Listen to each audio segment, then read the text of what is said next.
most hours.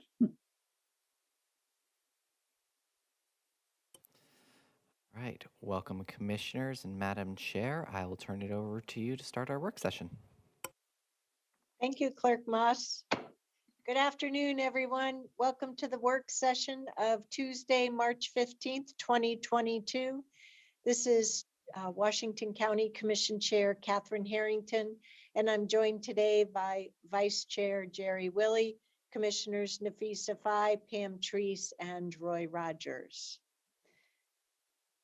The first item on our agenda today is board and leadership communication. Who would like to go first? I can go first. I'll go first since Thank I you, was. Commissioner Fai. Thank you. Good afternoon, everyone. Happy Tuesday. Last week we hosted our Washington County Board Town Hall. My breakout sessions discussed so many things. People were had a lot to discuss, and I was really grateful. Climate, public safety, housing, affordability came up. And of course, along with that was houselessness issues, transportation came up, and equity, and the idea of all of these issues being a competing priorities for everyone, and how do we balance that, and what values we're centering when it comes to prioritizing these issues. I really appreciated the opportunity to hear the community's budget priorities from our community. And I want to thank our office, the Office of Equity and Inclusion and Community Engagement, and the interpreters that were there. And of course, one of the key staff that somewhat made it happen, everything, Highland. Shout out to Highland. She's amazing. And for all the work that went into making that presentation and that town hall happen. I was invited last week as well to, sounds like a lot of great community touch points and interactions, but I was invited to speak to a group of fourth graders last week at Orenco Elementary School. I spoke about the role of the county commission and why I got involved in local government and a few projects that I'm proud of. And the kids were really amazing, and they had so many questions. And one of their homework assignment was to read about me. So they were asking very well pointed, direct questions about anything that's on the Google out there on the internet. I really want to extend my gratitude to the teachers that invited me, teachers Carrie Imada and Camille Jensen. Thank you for the invitation, and I look forward to coming back and being on that journey with you, with your class and your students. I also had the opportunity to participate the International Women's Day panel organized by Washington County staff, Women's Networking Group. This year's theme was break, let me see if I could get it right, break the bias was the theme. This was really meaningful event where we were able to share our personal stories of this journey of leadership and perspective about on what biases exist for women in the workplace, and how we can all work together to break that biases. And I really appreciated the connections I made in that event, and the stories, and the strategies and the tools that people shared on how to overcome challenges, or how to navigate to survive challenges. And I just really appreciated everything that I heard. I also had the opportunity last week to tour with Commissioner Pam Treese and Chair Catherine Harrington, the Laura Wood Center, which is a shelter, a transition project center in Southeast Portland. And I really, just bringing, it reminded me of my own lived experience during that shelter and singing. And I'm really excited that Mayor Beatty, Lacey Beatty, has organized this tour for us, and really look forward to working with the city of Beaverton on their journey to establish a shelter within Beaverton and what that looks like. And I'm really excited that the conversation needs to shift to Shelter 2.0, because I think we can get creative and innovative and apply more dignified approach to shelters. I saw low bearing walls, and yeah, it was a really great project, and so many lessons learned that I think was really helpful to the Beaverton folks, and especially on this journey to start a shelter in Beaverton. I encourage all of us to actually tour some of these shelters if we haven't. This was my first shelter tour, other than volunteering food drives and stuff for shelters around Thanksgiving. Um, and then on Saturday, I went to a really fun event that was a fundraising event with the Muslim Education Trust. This was the day after the masks were lifted, correct? If I'm right, I think it was a Saturday. And there were so many people, yet everyone had their mask on. I was like, did everybody not get the message? No, but people are being safe. I said that as a joke, as a public health person, but um, that was really a good event to connect to the community, to see people face to face, to really start this the new norm of what this post-pandemic looks like. And I really enjoy. There you go, Tara and dancing. Yes, we're heading to post-pandemic, and there were about 400 people. I was surprised to see that many people, and um, uh, some of our leaders, key leaders, county administrator bought some fancy food or bet some fancy food that I really enjoy and would like to be invited when that food comes, so that I have a little bit of a leg up on what that food entails and what it tastes like it, because I've been eating for a few years only. So uh, anyways, that's my update. Joking aside, I have a really great, productive and community driven week. It sounds like last week, and look forward to this week. Last week, not last week, yesterday. My goodness, the days are all mushed. Yesterday, the conversation shifted to transportation, and we had a really meaningful WCCC meeting. Commissioner Roy Rogers came and provided some testimonies around some things that he'd like to see happen around this MISTIP version, and um, some bonding. And then the conversation shifted to tolling, which is slated to come up to JPAC this week. And, you know, the sort of the conversation from tolling shifted to, I don't want to talk about it. It feels like people are talked out, you know. So, but that's happening, and there's about 600 pages package for JPAC that is going to be discussed. So it's going to be a really busy Thursday. Um, so I'll stop right there, because this conversation about tolling could take different routes. But Well, can I just touch bases on tolling? Because we talked about it as a board recently. Have we provided you with sufficient direction for you to be able to navigate either amendments that may have been approved through TPAC or any future work on Thursday morning at JPAC? Or do you need anything more from us? I don't think so. I think I have a clear direction of where our board is heading and from our staff. But if anybody had a last minute changes that they want me to carry on that message to JPAC, please let me know. Otherwise, I'm pretty clear on the tolling direction and where our staff stand. And Chris Steffaback and Stephen Roberts are doing a great job of tracking all of these pages of changes, especially Chris. So thank you for all your hard work, Chris. And I flagged a few pages for myself, 118 to 134, which is where the key in, the meat of the conversation where they are, if you're interested in looking through that package. But other than that, I'm pretty clear. Thanks for asking, Chair Harrington. And I do want to open up the space to, if anybody had a change of heart about anything around the direction of tolling. But it sounds like ODOT is,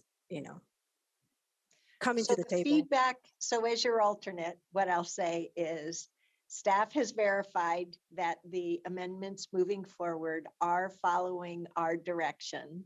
So, so the board can be assured that things are moving forward per our direction from our recent conversation.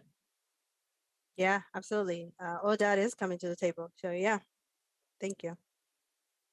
And that, I'll stop right there for my update. Sounds like that was 11 minutes. Okay, who's next? Anything? Go ahead, Commissioner Treese. Thank you.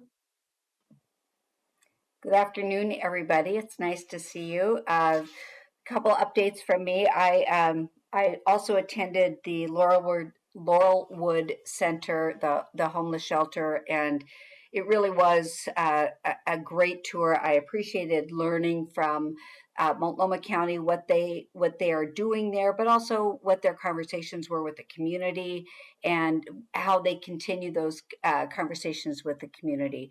It was really interesting. It's a big shelter with a commercial kitchen and laundry facilities, individual shower facilities. So it's not what I had seen previously in Beaverton. So it's kind of looking at what's possible. I think that's the way I looked at it, and it was very interesting to hear the story. I also attended the Muslim Educational Trust dinner, and it was great. I appreciated the opportunity to be there. A couple things that went on this last week. I did have a meeting with the Friends of the John Quincy Adams Young House, which you know is in Cedar Mill. It's the oldest house in Washington County, and there's a real interest by a group of people to preserve that house and to look at what type of recognition it can receive for its historic value. And it's a very interesting story. I did a little bit more research. There's a lot to learn there. I think that we, as we move forward and as THPRD moves forward, we need to be looking at what the impacts are of our recognition of that house in relationship to native lands and those types of things. So I just want to put that out there as well. But it's very, very interesting, and I think that it's something that we have to make sure we're paying attention to. I sat in on my first MPAC coordinating committee meeting. So since I'm second vice chair, I sat in on that, and it was very interesting. We, wrestled through. It kind of felt like our rolling agenda to some degree. So that's we're planning for the future there, and it was good to kind of get a feel for what the work is that goes on behind the scenes and getting prepared for the MPAC meetings. The budget town hall, I appreciated all the work as well. I second what Nafisa had said about the staff and the work that went into pulling that together. And I really enjoyed my conversations too. And the intimacy of just a few people in the room was very nice. And people weren't shy, which I enjoyed as well. Let's see, I did attend the CPO 7 meeting last night. They had as their guest Councilor Gonzalez. The subject was the extension of Shackelford Road all the way over to 185th, and that's a difficult conversation because it's basically the issue is how do we get any resources to put that together? And there's questions about whether or not that property could be brought into the UGB. There's questions about development. There's a lot of issues there. So it's more than, and I know that most of you know most of that. But anyway, it was an interesting conversation. The rest of this week, I have PERMDAC coming up. I'm also going to be on a panel at NAOP on Thursday morning, and there's a group of students that have done a review of a potential development in District 2 in the Raleigh Hills area, right at the corner, Six Corners there. And so it's reviewing that. I've been working with Matt Craigie to help me be prepared for comments and to answer questions. He's been great in doing that. Then I had the Homeless Plan Advisory Committee meeting, the Regional Disaster Preparedness Organization meeting, the North Bethany CSDR committee meeting, and the taping of the State of the County, like everyone else. So it's a busy week. There's no question about it. So it's nice to see you all. And here we are, the last week before spring break. Over to, let's see, Commissioner Willie.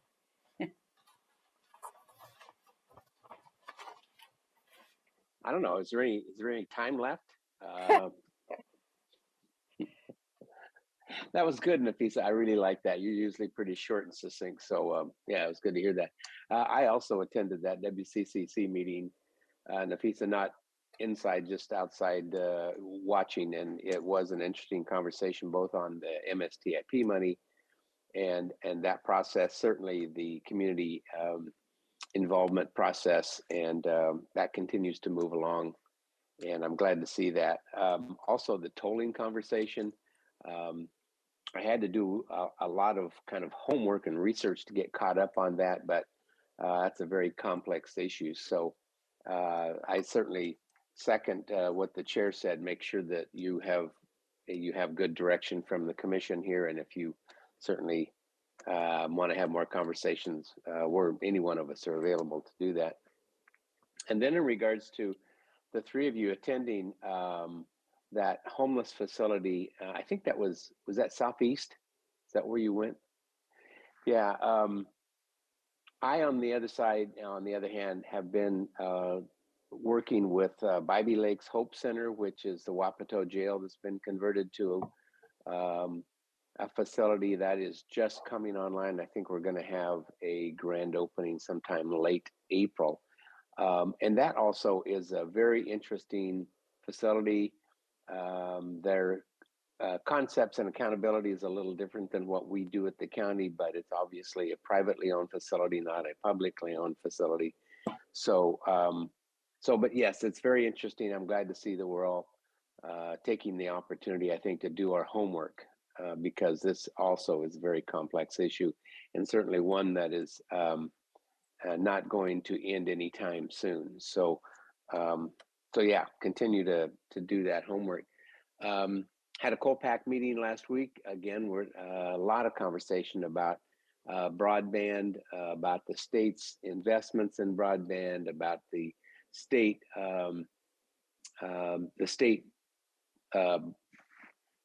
what's the word I'm looking for here? Office of Broadband, I guess, that they have now funded. And so this is, COPAC is doing a great job of staying connected with the rest of state agencies and certainly getting prepared for finding some money to begin the next stage of things. So stay tuned with that. A West Side pitch competition, and a pitch is, and this is, it's not the game pitch. It's a pitch for entrepreneurs who are starting their businesses. Maybe they've been going for a while, but they certainly want to get some input. So this gives them an opportunity to make a presentation before a panel of judges. The judges asked them questions back and gave them feedback. And then, of course, there was some grant money available to the top 3 finishers when we were all done. So that comes under the West Side Venture Catalyst. I want to say thanks to Matt and Greg for attending that with me. And I think we're going to send a letter of thank yous to all the businesses that participated in that, as well as Laura Kubiask. I think I just messed up her name pretty bad, but who oversees that and is doing a great job of working with small businesses. So so that was a good evening as well. Mayor Callaway and I opened and with some presentations, and then I was there to hand out a few checks at the end. Again, the budget town hall. My focus was the people who came to my breakout were really focused on the climate and wanted us to consider emulating, I think, what Beaverton has in their client action task force. And so we'll have to have more conversations about that. I am not familiar with what that task force is, but I know that we have certainly some climate conversations coming up as a commission. So I'll look forward to those. Nafisa and I attended our first TV Highway Steering Committee meeting this morning. And that was good to get an update on that. We also will have a little bit of homework to do there because there's been some studies several years ago on that. So we'll need to get freshened up on what those studies focused on and where we're going to be going with this one. And they gave us some specific dates. I thought it was interesting to me. This is the TV highway. It goes basically from the business or the Beaverton Transit Center to Forest Grove alongside obviously TV highway there. And so it's a fairly long section of TV highway and has lots of very expensive challenges to it. So I'm looking forward to us getting a little further into those details. Got a GPI board meeting tomorrow, AVSAC meeting later this week, Public Safety Committee meeting obviously on Friday, and just the usual stuff. So that's all I got. I have a question for you on one of the items you mentioned. On the West Side pitch competition, you also mentioned Matt Craigie's name. So I'm wondering if you could clarify what role, if anything, Washington County has played in that competition. We sponsored, co-sponsored this event with the City of Beaverton and PGE, and I think there was 6 sponsors at our level. But yes, we have been working with Laura and certainly that organization and sponsored that. And I think Matt has been actively engaged with Laura, just making sure that we're helping where we can help. And I would give Greg a shout out too, but I can't pronounce these last names, so I'm going to have to really work on that. It only has like 14 letters in it. So Greg, you're going to have to give me a little bit of training on that. But Greg and Matt have done a great job, and they both participated in that evening pitch contest from the standpoint of just taking some notes and kind of ranking the businesses from their perspective. Thank you. Commissioner Rogers, how about you? As Commissioner Fry mentioned, I did say a few words at the WCCC yesterday. I hope they took those to heart in terms of just a definition. I think they will. Had a great presentation over in Tualatin from the sheriff and the DA on the needs that they have in public safety. I thought they did a great job. We're always well represented when we hear those two speak. My sessions, I didn't have a lot of people on them last week, but they were climate oriented as well. As Jerry, you mentioned, you had that as well. And there was really an emphasis to commit to some sort of action. And I wouldn't commit because I want to hear what that action is. I'm all for reading and understanding what you're committing to do. And so I'll be interested in seeing what's proposed. Commissioner Fry, you mentioned about the tolling. I abstained, as you know, because I wanted to hear what ODOT might be saying since I share that Region 1.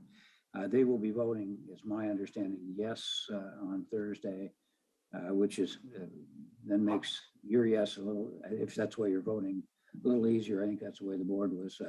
The only question I have on that whole Clarify, process, it's not her vote. She's representing our board position. well, she's the one voting, so I'm talking, yeah. So anyway, the vote, the only clarification I would have and continue to have is that there is a very different timeline on the process for I-5. I understand trying to toll and combine the two, and that's been talked about a long time. but there's a very different set of federal processes on the I-5. Takes a lot longer. And by coupling those two projects, I'm not sure what that does to the I-205 because of the commitments that are going to be made to do the Abernathy Bridge, plus the 2017 legislation. I'm not sure we can make those two dates coincide. So it's just something to consider when you're hearing that testimony. And my personal belief, and nobody else has to have it, is that's a big lift to get that federal process on I-5 done. That's going to take a long time. And so I don't know that we're missing the window on I-205, but just something to consider as you weigh. So anyway, that's my comments. Thank you, Commissioner Rogers. I appreciate that Commissioner Fye and Commissioner Treese talked about the Laurelwood Center tour opportunity. That is an opportunity that came about Thursday morning by virtue of invitation from Mayor Lacey Beatty, as there was additional capacity for attendees for that tour. And turns out all three of myself, Commissioner Fye, and Commissioner Treese were able in that short time to commit to that tour. And as they mentioned, it was a really excellent facility to see. A lot of great care had been taken to engage with the community, make sure there were reasonable safety parameters developed, as well as aesthetics on the outside. And it's really a incredible resource, well designed, as the two of them noted. I also want to mention that at yesterday's AOC Legislative Committee, you all have access to those packets.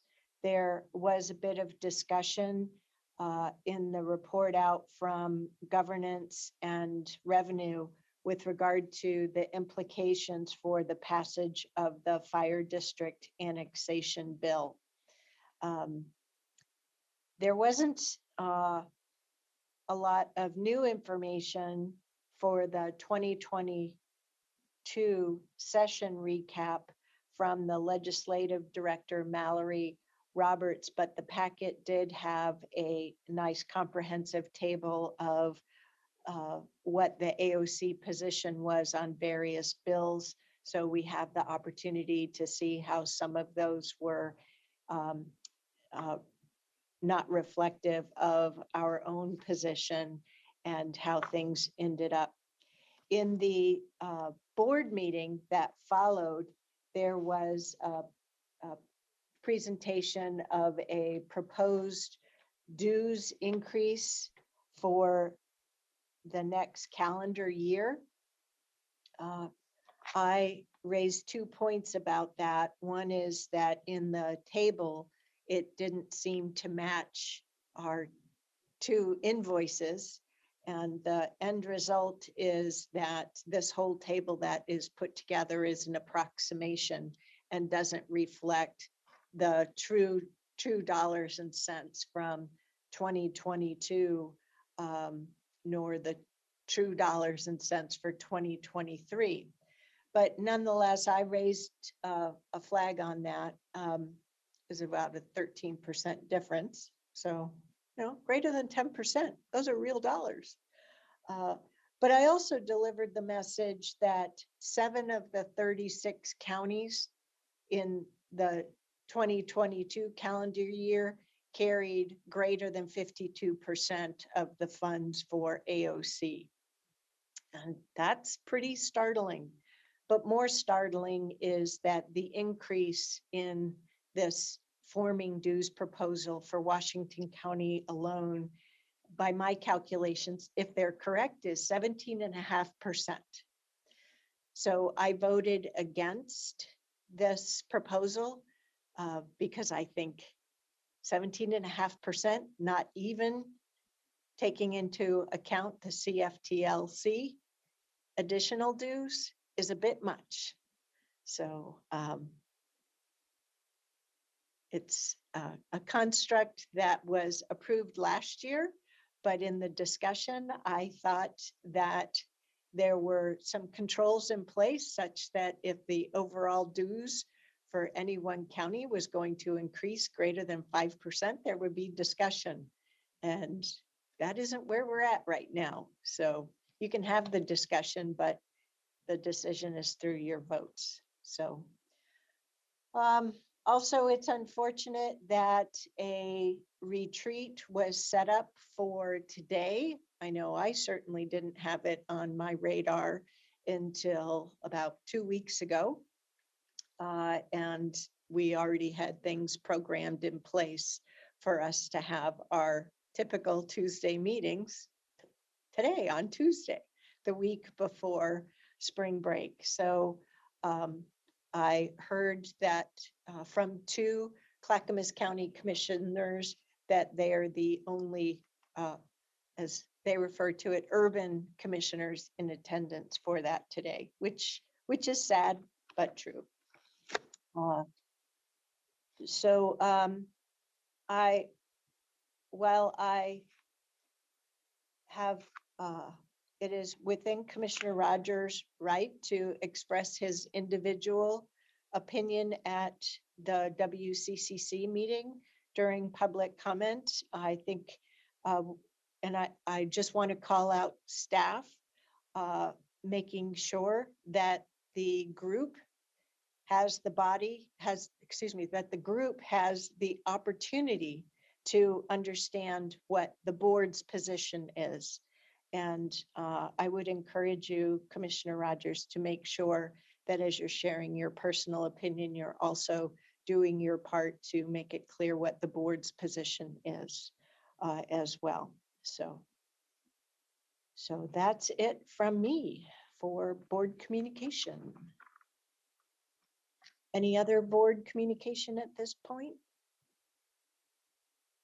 All right, we'll turn it over to our leadership team, Ms. Angie.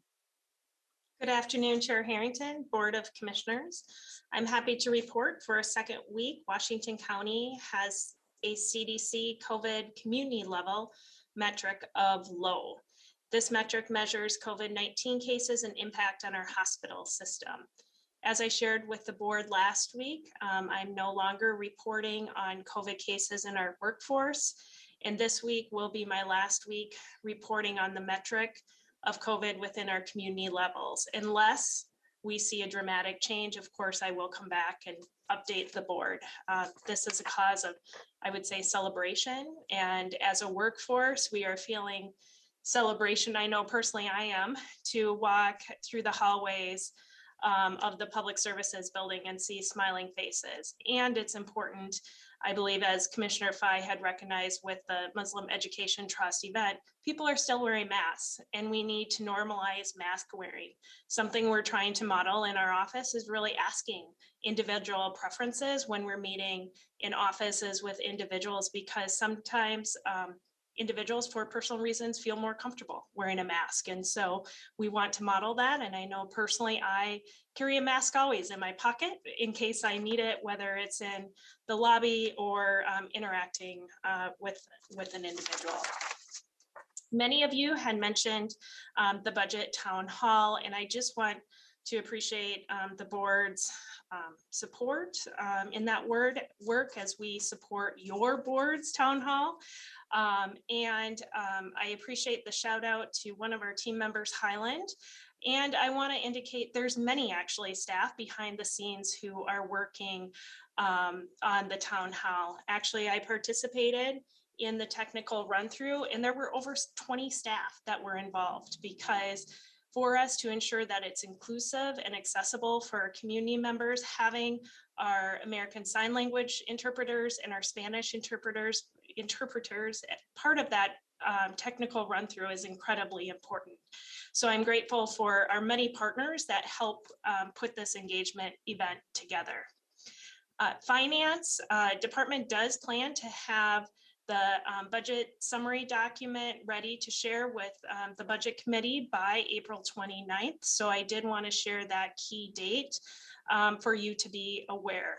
In addition, the team is actively working on summarizing your board's town hall meeting so that you'll receive a summary of the breakout groups. I know many of you shared what you heard in your rooms. However, I know I've heard also a desire to have that in a comprehensive report out. And that is also something that we've historically shared with those that have attended the budget any town hall, I should say. Let me share some data with you. We had 49 community members who participated in the Zoom session. There were 54 to date unique viewers who have watched the YouTube stream of the town hall so far. And then we've had 38 unique viewers who have watched the 7 budget background videos so far. I will note that the Spanish versions of this budget video series will be posted this week for community viewing. For the board's information, I will be participating Wednesday and Thursday in the ICMA, which is the International City County Management Association Regional Conference, which is in Stevenson, Washington, and have been asked to speak on leadership and personal resilience during challenging times. And that concludes my update.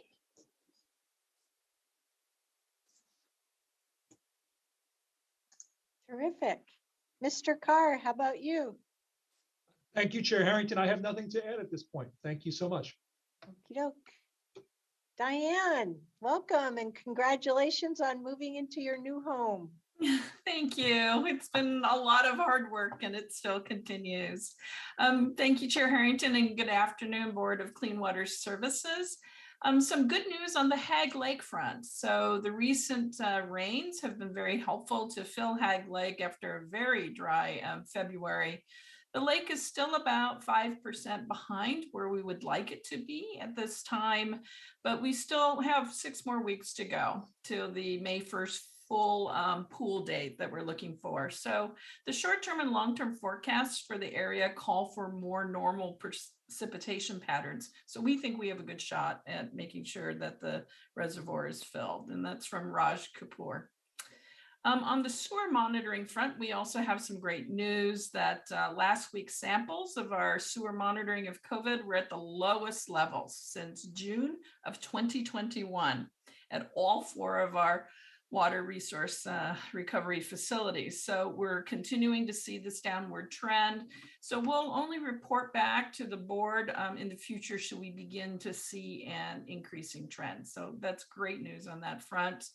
And as for our workforce, we continue in March with 0 positive cases. So again, we'll report only back to the board if we start seeing an uptick. But the team is feeling really great and being able to not wear masks in certain circumstances and still being mindful of those that continue to need to wear masks. So it's really been great. And the team is looking forward to your visit tomorrow, Chair, to the lab.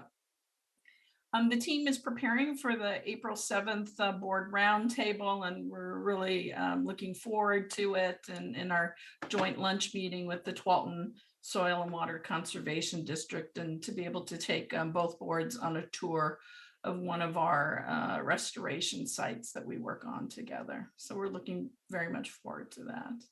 But other than that, we're looking forward to spring break next week. And I'm sorry, my camera's a little dark. The lighting isn't quite set up in my home office, but I have a little lamp that tried to bring more light in. But thank you, everyone. And here's to a great vacation next week. So thank you. Terrific. So for that, our roundtable meeting on the 7th, do we need to be prepared to get muddy feet on our tour? You might. You'll want your walking shoes, and if it's a little rainy out, that's really a good point. You might have your mud. Clean Water Services rain jackets. Yeah, there you go. Yep, we've got them. Terrific. All righty. Well, if But does anyone have any last things before we move on to the items on the agenda? Nope. All righty. So we'll turn it over then to our government relations team, Aaron Doyle and Paige Spence. Paige Spence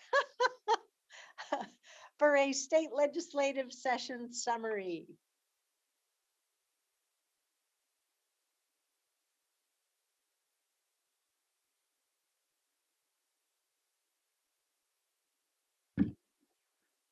Hi, good afternoon, Chair Harrington and Board of Commissioners. Apologies, it took a second for my promotion to panelist to take effect. So here we are, and good afternoon. It's great to see you all. For the record, I am Paige Spence, and I am one of your government relations managers. And I cannot see you all on my screen, but yes, I have been joined by my fearless colleague, Aaron Doyle. So we are pleased to finally be past the short legislative session and are pleased to provide an update for you all today. If we could go ahead and advance to the next slide, please. Great, thanks. So here's our rough agenda for today, or our straightforward agenda for today, as it were. First, we will focus on the recap of the state legislative session itself. We'll look at the priorities that your board adopted back in December. We will talk about additional portfolio updates from session and the items that are left on the table from session for the 2023 session. And we'll also discuss our, let's say, budding interim timeline and work plan as we transition to the interim. So next slide, please. Wonderful, thank you. So first we're going to talk about the priorities adopted by your board back in December in our legislative agenda. There is going to be a lot of text on some of these slides. Please don't worry, we are not going to read them. But you will note a check mark or a red box by the priority name on the subsequent slides, which is an indicator of either work accomplished or work yet to finish. So with that, next slide, please. Thank you. Okay, so first I'm going to talk about our very broad sort of umbrella COVID-19 response and recovery priority, which was, of course, no surprise, a carryover from the 2020 long session. So the green check mark here, you know, it's not a perfect indicator because frankly, it's a bit of a mixed bag, but we did accomplish a lot. So we gave ourselves this little digital pat on the back, but I will briefly walk through this list of goals nested under the COVID priority and discuss where we succeeded and where we fell short or where there's more to do. So first, closing the health equity gap. Let's be very clear that we know we have a lot more work to do to reduce racial disparities in health outcomes and other community outcomes for your constituents.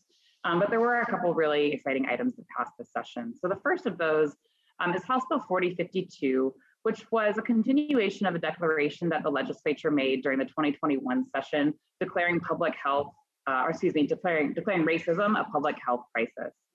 So this bill passed with $3 million worth of funding.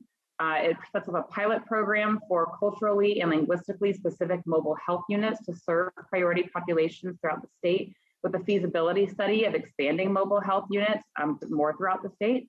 And it also requires the setup of some affinity group task forces to develop recommendations for specific allocation of resources above and beyond these mobile health units to address the needs and health inequities faced by our Black and Indigenous communities, people of color, and Oregon's 9 federally recognized tribes. So there's a lot of excitement, but a lot of outcome yet to be seen on the success of that bill. So the policy is now in place, and we'll look forward to tracking it and providing updates for you. And the second one of these along the same vein is House Bill 4077. As you may be aware, several years ago, the legislature set up an environmental justice task force specifically to aim at reducing environmental health disparities. And finally, this session, that task force has been transitioned into a permanent council within the governor's office. And it also directs the Department of Environmental Quality and the Oregon Health Authority to partner on an environmental justice mapping tool that agencies at the state can use in policy development. And so we look forward to learning more about the potential disproportionate experience that folks across the state have with environmental health burdens, and also seeing what we can do once we have a better understanding of the problem to work together to tackle it. Moving on now to behavioral health workforce. There's 2 components that passed in session that I'm pleased to share with you. The first is in the omnibus budget bill. We saw a $42.5 million special purpose appropriation that is intended to increase provider payment rates an average of 30% which is well above and beyond the normal workforce salary increase trends. And so this will be for the purpose of retaining our workforce, right? We know at the county here firsthand what a challenge that has been. So maintaining our provider networks, both in the county and the folks that we contract with increasing wages with the goal of retaining workers.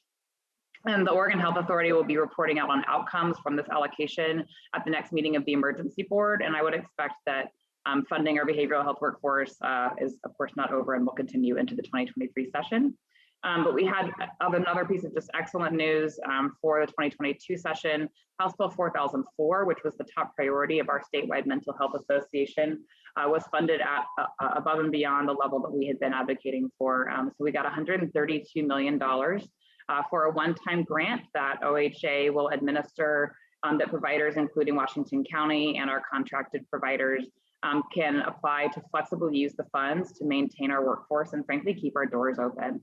And so providers can use these new funds to increase compensation for existing staff or to pay retention bonuses or hire new staff. And the funds have to be distributed very quickly by May 31st of this year, which is a lot quicker than a lot of legislative allocations work, and I think is a real indicator of the shared understanding of the problem that we've been able to convey at the legislative level. Transitioning to the third bullet, public health funding. Unfortunately, here we were not as successful.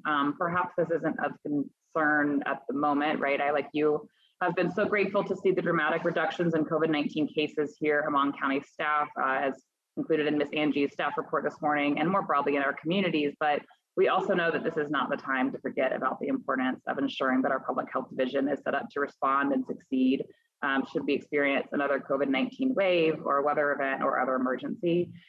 So to that end, later in my presentation, I am going to discuss one possible avenue for success here. But at the state level, our public health funding request, which was a total of $50 million, about half of that going to local public health, did not pass in full or in part in the omnibus budget bill. And with a side note too, at the federal level, as you have seen in our government relations staff report from Friday, the House and Senate at the federal level both also have approved their omnibus funding bills, but supplemental COVID-19 funding for states and local governments was not included in that package, right? So congressional Democrats are planning to work in the coming weeks to try to deliver the Biden administration some dollars there, but so far we are sitting tight and kind of waiting to see how that plays out.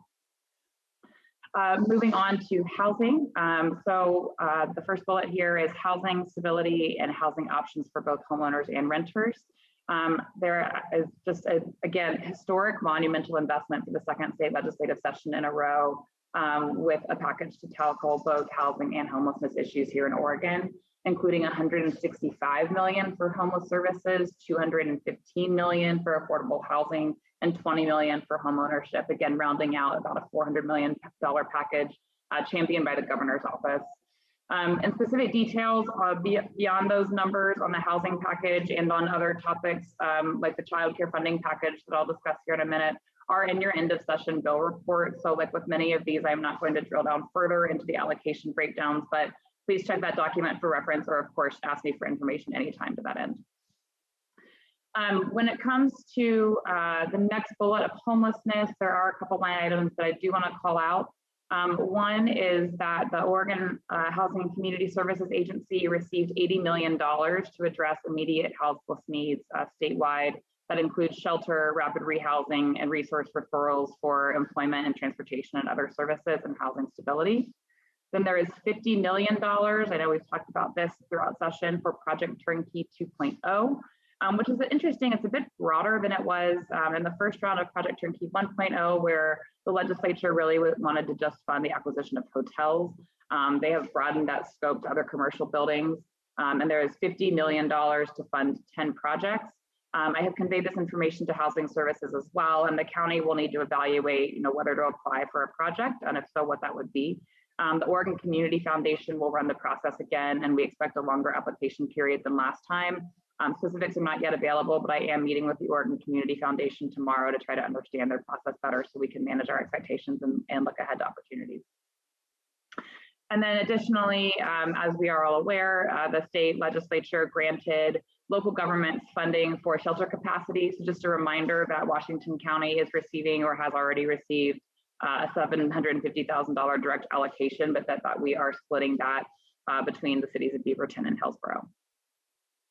The next to last bullet here on strengthening the economy, I believe Erin will speak more to this throughout her presentation, but this is an area like with public health funding where we had previously seen large investments at the legislative level to support local businesses and the economy to recover from COVID-19.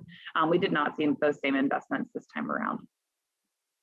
The last bullet, childcare services, is a bit more exciting, really exciting. It's $100 million for childcare. And I know that your board has been talking a lot about the need for childcare and especially for our own workforce as folks transition back to more in-person work. So to address the shortage of affordable childcare across the state, this $100 million package supports providers who accept the employment-related daycare subsidies, leading to more equitable rates for providers and giving more options to parents.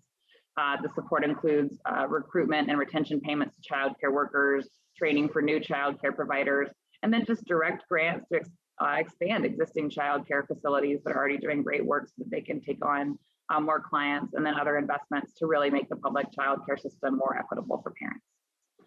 And if we could advance to the next slide, please.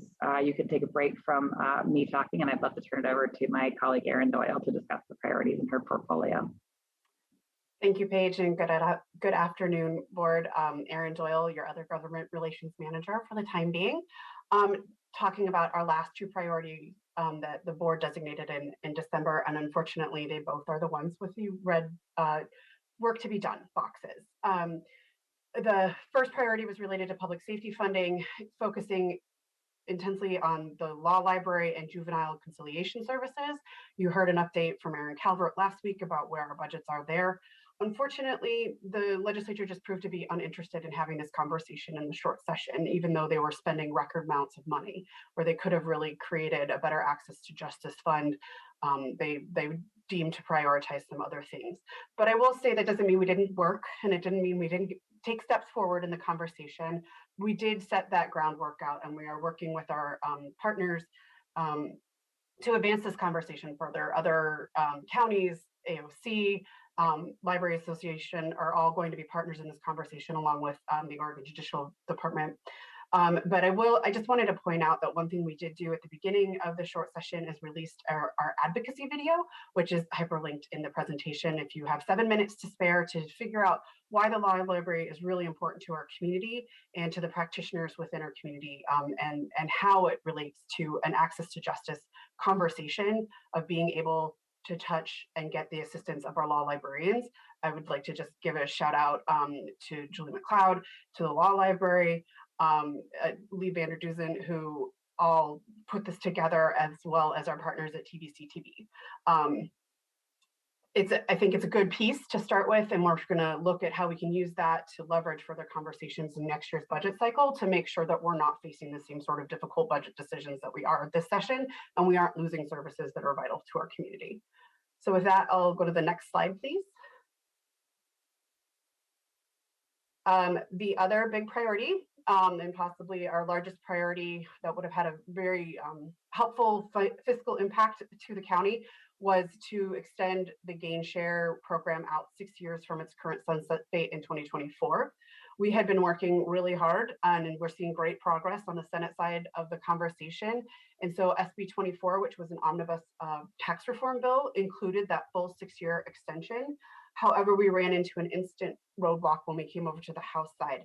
And I would just like to give massive appreciations to Senator Solomon, Representative McLean, and Representative Sosa, who all stepped up and did a lot of work to try and unblock the roadblock that we ran into. And I will say that I also just wanted to kind of give you a sense of where the conversation ended. There was a 1-year extension, so it's extended to 2025. However, that's not sufficient for the need that we have as a county for that surety as you as a board look at your long-term strategic plan over the rest of this year. But that doesn't mean we're done. We're planning to come back in 2023 to have this fuller conversation. And that focuses in on some of the process concerns that were raised by the House Revenue Chair, who said that this is a tax credit that needs to be looked at every 6 years in a robust process. We did remind them that this is not a tax credit. This is in fact just an agreement that was reached upon by counties and the state on how we do economic development and make sure that we aren't left in the dust holding while we create great windfall to the state. So the conversation's not over. We are regrouping with our partners and looking at how we can more robustly talk about the economic development tools that we have and why gain share is an important part of that process, and also why gain share is a win both for us, but also for the state writ large. So I see Commissioner Rogers' hand is up, so I will answer a question if I can. Thank you, Erin. When we first proposed gain share, the governor's office was a big partner in this process. And in fact, so much so that I can recall several meetings with representatives of the governor's office in the audience, not only spurring us on, but advocating. Has that partner been lost, or are we the ones carrying the water? Is the governor's office participating, understanding that at one time about 17% of their budget or better was from taxes from Intel, particularly. So I guess I'm just, my general question, what role are they playing, or are we kind of left on our own at this point? I will say that the governor's office we had conversations with them and they were supportive. I think that their focus was in other areas of what they prioritized for spending their time and political capital on this session. And they also align with a lot of our other values and investments we would like to see.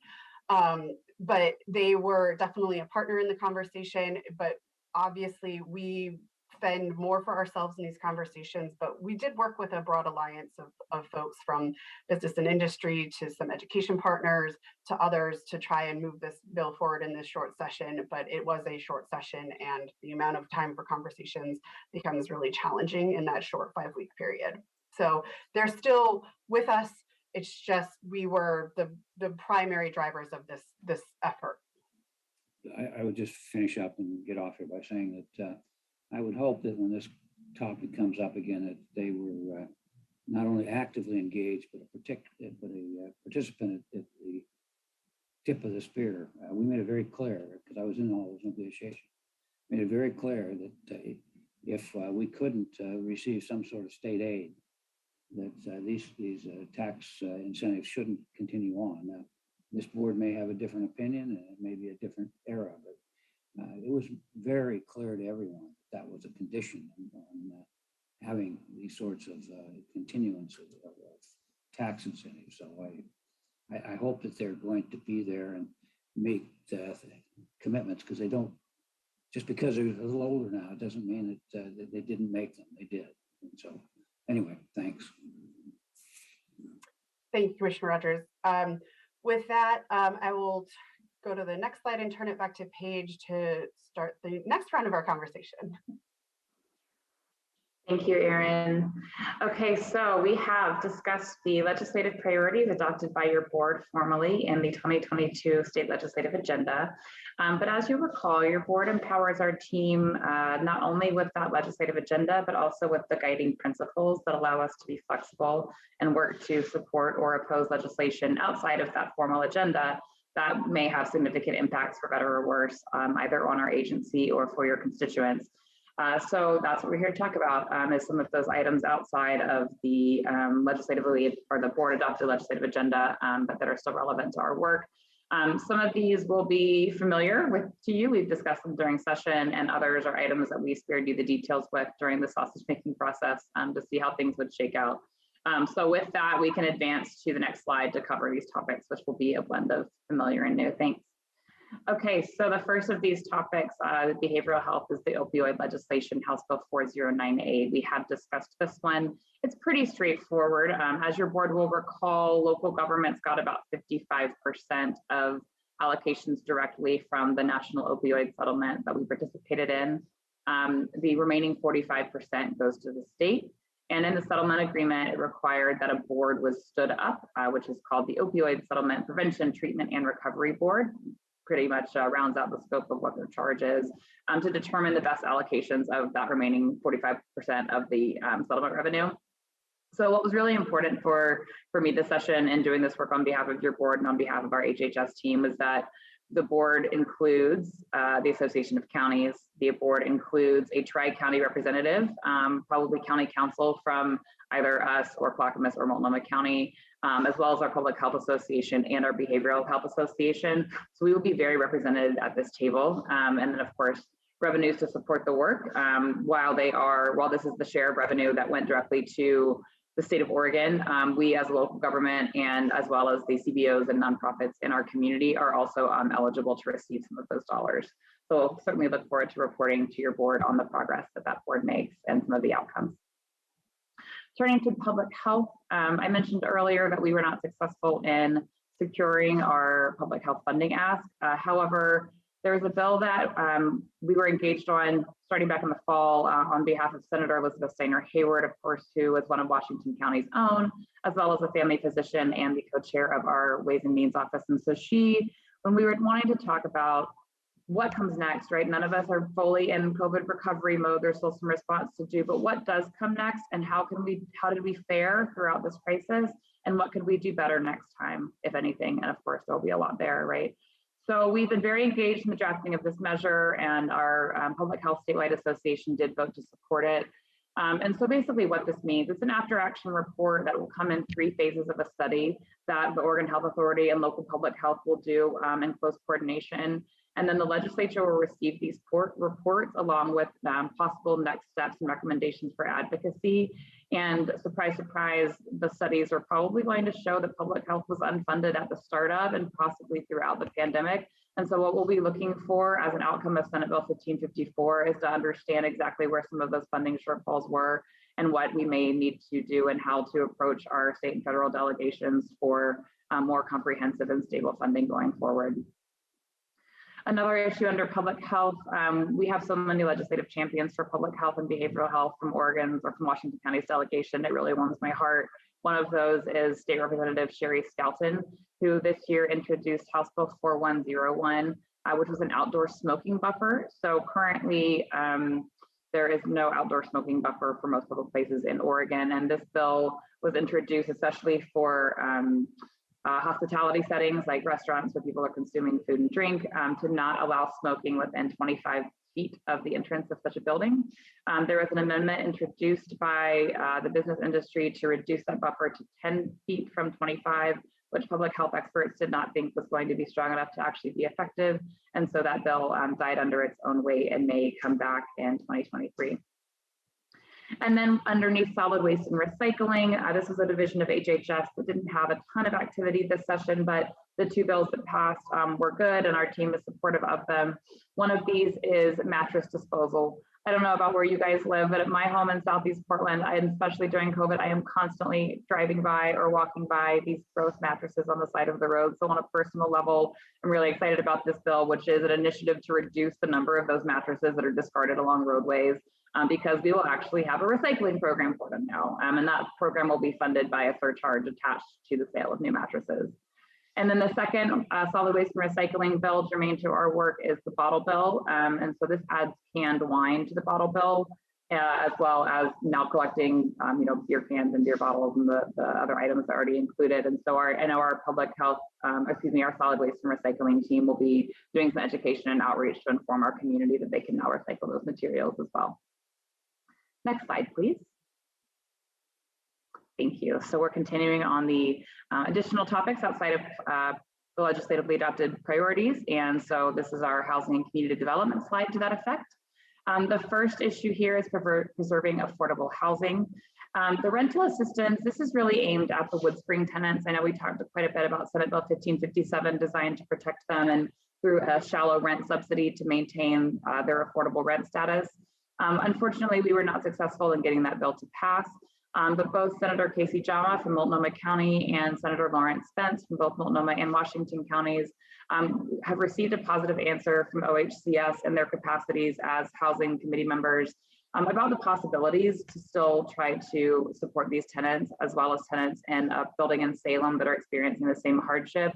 Under our discussion of legislative priorities and the governor's housing package, I mentioned that the Oregon Housing and Community Services Agency has received $80 million to address houseless needs statewide. And we are receiving really positive signs at the moment, both from the governor's office and from that agency, that they are interested in potentially using some of that $80 million to prevent the displacement to support residents at the Woodspring building and at Orchard Park in Salem. So I'll make sure to update your board on any progress there. And then the tax credits bill, I think I ran into some of the same problems here that Aaron had run into with gain share, which is just that in the House Revenue Committee, there was a lot of work going on, a lot of attempts to bring new tax credits and initiatives to help folks recover from COVID-19 economic hardships. And the Revenue Committee chair was just not excited about new tax credits and mid-biennium. And so we'll be trying this one again next year. And by this one, I mean tax credits for someone who is willing to sell their building at an affordable market rate to a nonprofit or a local government housing authority to maintain or to expand affordable housing stock in the state. And then right to heating and cooling is another bill. We talked about that. And so this is both for extreme weather events of hot and cool natures, right? Allowing portable AC units, providing heat pumps, providing AC units to folks who are low income or who receive already some kind of community benefit from the Oregon Health Authority or from DHS. And so this bill and the protections there for community members were really important, both to HHS and housing. And I'm delighted to see that that has passed as well. Next slide, please. Thank you. All right, so here's the one where I hope for not too tough questions. And if you have them, I'll do my best to come back with answers, having inherited the general government portfolio from Jigjit when he left us during session. So I'll run through these. And again, nothing bad. We had a pretty smooth session overall. So fortunately, I didn't have to take over anything too thorny. So the first section here is elections. One is just that I'm sure we've all experienced that there are advocacy groups around the state who do voter registration drives and things like that. And Oregon has had online voting in 2010, but it has never been easy for an advocacy group like that to do online voter registration cards at voter registration drives. Now they can through secure funding that the Secretary of State's office will have to better support that data input. So yay, easier access to democracy is good for all of us, right? And then underneath elections, as well as protecting workers, including our own election staff here at Washington County. It does two things, and I wish this bill never had to have been introduced because it was done so after reported cases of harassment and threats to people who work in elections offices in Oregon. So it does two things. One, it allows election workers to exempt their residential address from disclosure as a public record. And the second thing it does is create a misdemeanor charge for harassing elections workers under certain circumstances. And then the third bill to mention under elections it is the bill brought forward to restore voting rights for incarcerated felons, and that bill died in policy committee. So I just wanted you to be aware that that was a topic of discussion and may come back again in 2023, but it did not get much movement this session. Finance and revenue. So this, there's one marijuana revenue. We get it, we use it, we're glad to have it. This very simple technical fix bill addresses something that was not in the implementing legislation for the marijuana legalization ballot measure, which now is just to require an annual adjustment for inflation when the money is distributed to local governments before the remainder of that account balance goes into the state drug treatment and recovery services fund. So we will continue to get marijuana revenue, and it will now be adjusted for inflation, which it was not before. Under human resources, I talked a lot about the need to retain and attract a behavioral health workforce.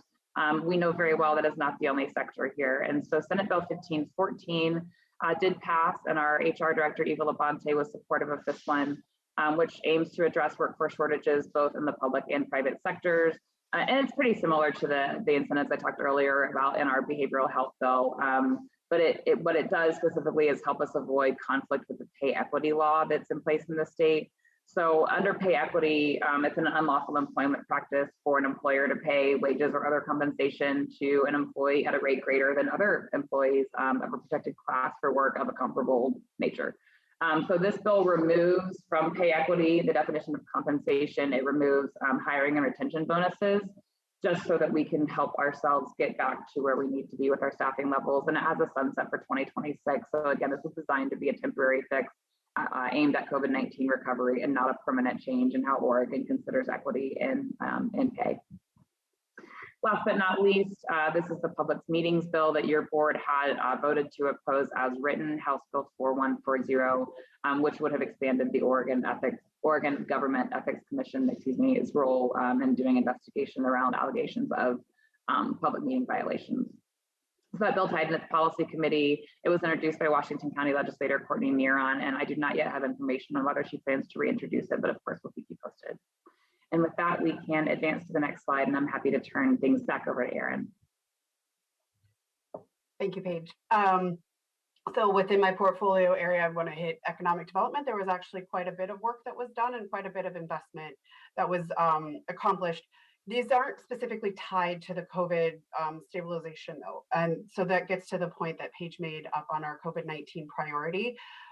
There is a lot of investment going into workforce development in Senate Bill 1545. There's $200 million in investments there, and some investments into community-based organizations that are providing services to individuals, families, and businesses that are traditionally underrepresented in these types of programs. And that's what Senate Bill 1579 incorporated. There's significant funding available for that.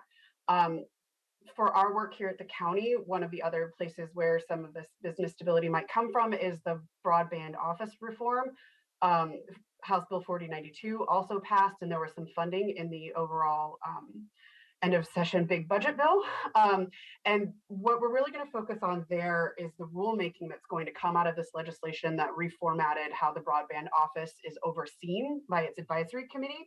And through that process, we'll work with our partners at COLPAC, AOC, and through Matt in the economic development team to really make sure that the rules and the implementation and the focus of that broadband office sets us up to access federal dollars down into Oregon, but also allows us as a county to pursue an open, accessible, affordable, and reliable broadband services throughout the county, not focused on one particular area over the other, but making sure that everyone has the ability to access broadband, which is clearly proven over the course of COVID-19 to be a vital resource, not just for our businesses, but for individuals and students and the education system, among a lot of other partners who really needed that reliable and affordable broadband. So not just thinking rurally, but thinking across the whole of Washington County moving forward.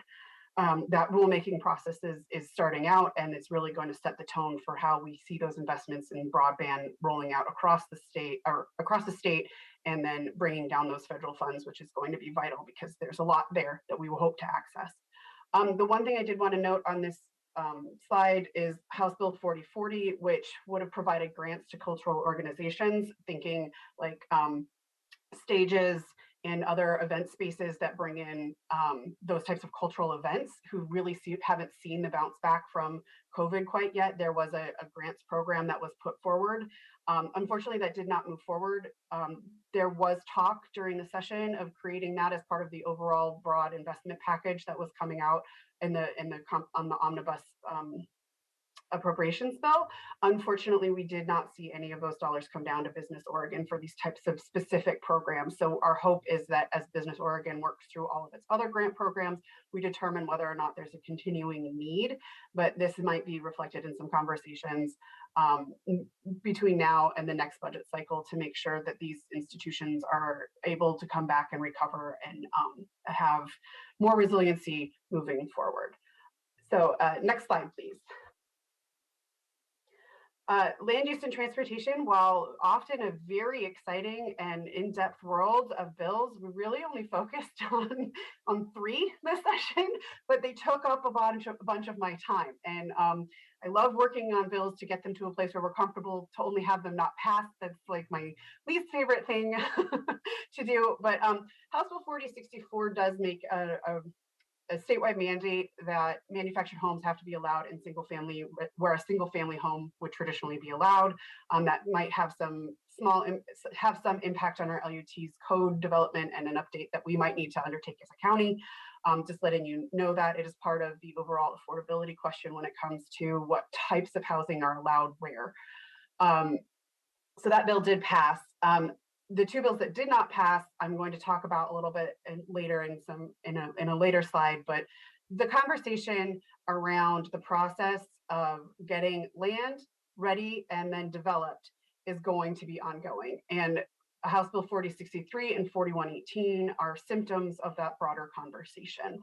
They did not move forward at this time, but that does not mean the conversation has ended. Next slide, please.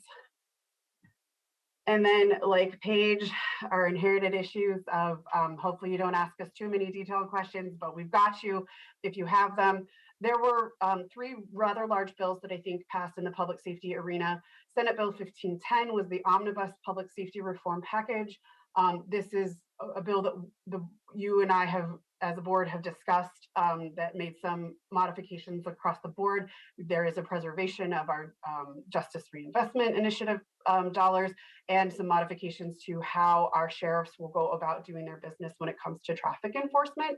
But that bill did pass with significant amendments and work through a work group process that included the Sheriff's Association, the Police Officers Association, and the district attorneys. Your board also did agree to support Senate Bill 1543, which provides a grant to a community-based organization to provide legal representation for folks in immigration processes that cannot afford otherwise to have an attorney. That is not a guaranteed right under the US Constitution. So this is creating a system by which people can understand the process by which they're working and receive some legal assistance. That bill did pass and was funded. And then Senate Bill 1584, the innocence payments. This bill was also a conversation that your board had.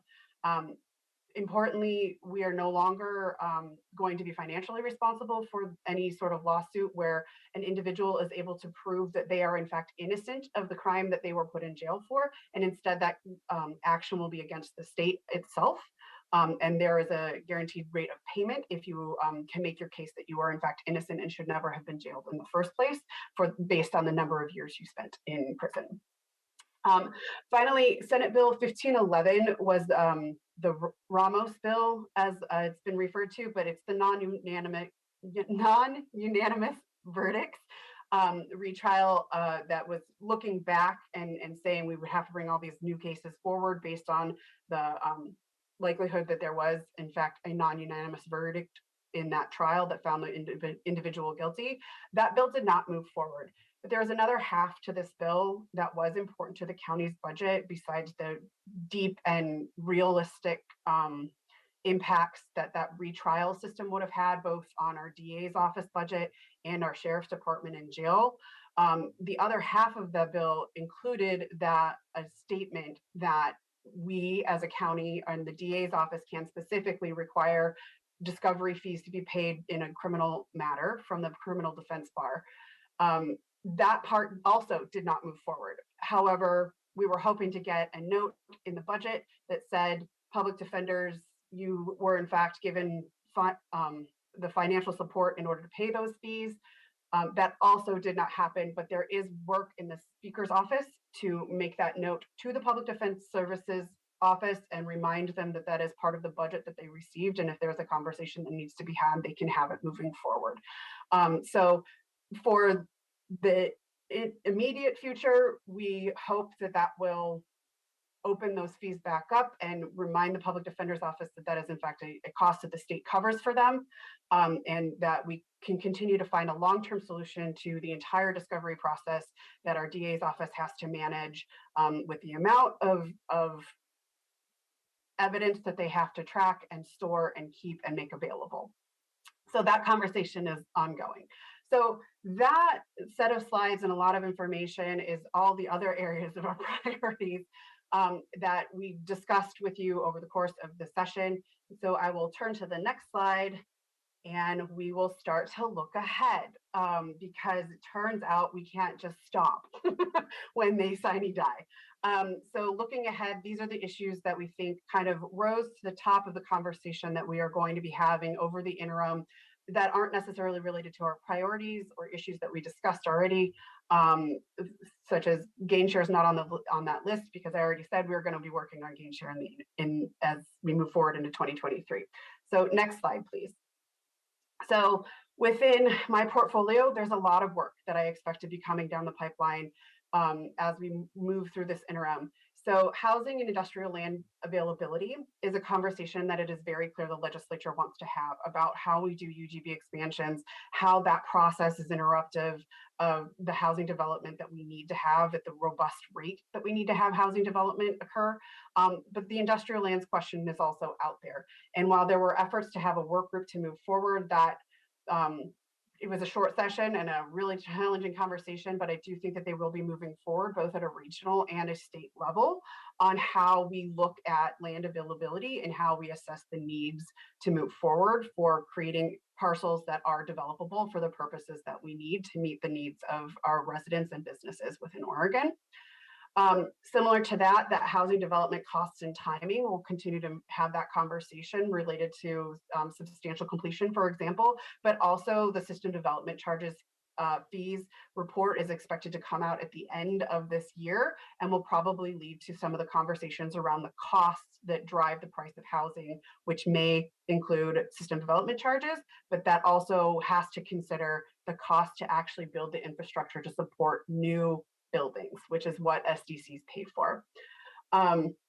Next, just really quickly, I know that the transportation funding conversation has been, it seems like it's never ending with all the conversations the board has been able to have around the tolling program and the federal investment, but there's this big bridge that the state is going to try and build, and they are going to have a conversation in 2023 about the interstate bridge replacement project and what the dollars that the state is going to have to bring down. And the question that remains with a lot of the transportation lobby is, will it be a package that is solely focused on the IBR, or are there going to be transportation funding opportunities? So we are going to be poised and ready to be part of that conversation as we think about the broadening needs of the region, but Washington County in particular, to see the next stages of a lot of the roads that we have a lot of conversations around moving forward. And so that transportation funding conversation is going to probably weigh heavily in the IBR, but then there's the ongoing surety of what gas tax is going to provide to us to provide those types of financing for projects, and the ongoing conversation around tolling will probably never be done. And then finally, for my portfolio, public safety reform has been an incremental process that we've seen move forward from 2021 into 2022. And I expect to see further conversations take place amongst those public safety partners and stakeholders to continue the review of the state laws that impact our public safety and justice process, and also the resources that we put behind it. This is where ongoing conversations about how we manage to do financing of the DA's office, how we regulate how officers interact with individuals, and all of the needs that come to support all of those pieces of the system. I think that public defense bar will also be calling the question as to their funding as well. So these are going to be some pretty comprehensive conversations across the board, and we will try to inject into that the law library and the reconciliation services, because those are part of a justice system that needs to work. And with that, I'll turn it back to Paige for the last bullet point here. Thank you, Erin. Board of Commissioners, I'm going to take a few minutes to talk about this last bullet to try to do justice to some of the complexities politically and pragmatically. This was not an issue that we discussed with you during session because it was one of those issues that we tried to spare you from in the event that we were able to make it go away, which we did temporarily. But it's going to come back and likely is one of my biggest focuses for the interim. So if you'll allow me just a few minutes to set the stage for kind of what lies ahead. So as you can see from the bullet, this is county cost sharing for state hospital referrals. So just before session began, we got word that the Oregon Health Authority was interested in bringing forward a bill proposing that counties be issued a financial penalty if there is an individual who is ready to be transitioned out of the state hospital, that there is not an appropriate community placement for them within the county. We know that that is an incredibly challenging proposal, given that there are not enough community placements, right?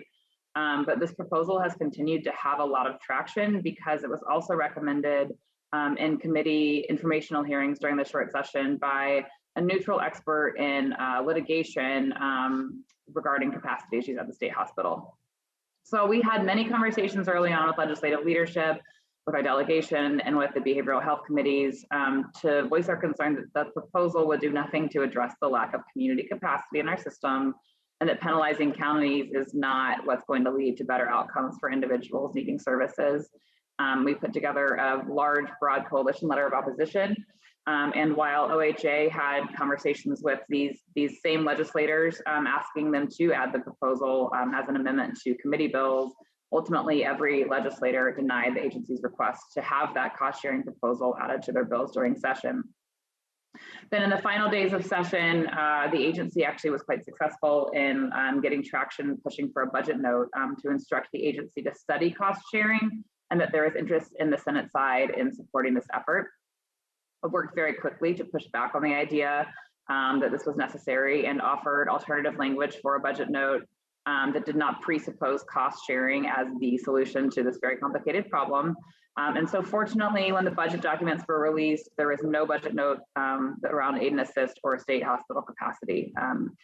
But for the reasons I discussed and kind of the lay of the land here politically, I do think that this capacity crisis also at the state hospital is not likely to be resolved over the next 9 months.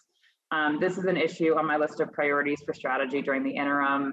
We really will need to lean into it and work with partners such as this court expert with OHA, with Disability Rights Oregon, and with our mental health partners at other counties, and with OHA to determine a workable path forward towards meaningful solutions to aid and assist related capacity issues that we may be able to bring forward in the 2023 session. So not to end our presentation on a sour note there policy-wise, but that's just one of the things that we're gonna have to deal with going forward. But moving ahead to brighter times, and we'll continue to address these complex issues. If we could go to the next slide, Erin is going to discuss our work plan and timeline for the rest of this year to the extent that we have it dialed in. Thanks, Erin, go ahead. Thank you, Paige. And these are slides that will go quickly because they will adjust as these months pass by. So we just wanted to give you a taste of when you're going to see us again and what we'll be working on in the interim. So next slide, please. So for the next 3 months, we're going to start talking about 2023 realistically. But I wanted to highlight that this month we are going to be looking at the federal earmarks process and making sure we have all of our ducks in a row and our programs ready to bring some possibilities forward. So that is probably going to be the focus of the remainder of this month. And then in April and May, we will really start beginning that planning process of how we are going to go about creating the conversation with you to have a legislative agenda for 2023 that reflects the needs of the county, but the needs of the community as well. So in April and May, we'll be having those planning conversations as we hopefully bring on a full 3-person team again and have our third leg of our stool, because we're a little rocky sometimes in 2 legs. But just a couple of dates of note. In May, on the 18th, we will have a state revenue forecast, and we will provide you with information about what that forecast looks like for next biennium's budget and available resources that we really need to be able to tap into for a lot of major projects that this board has talked about.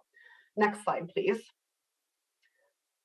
The 3 summer months are really look the same because we will be doing the same thing over the course of these 3 months.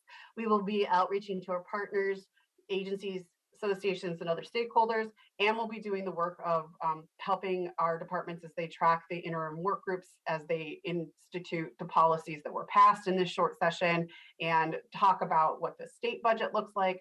So all of that interim outreach will occur between June and August, where we kind of have those conversations and prepare ourselves for our conversation with you.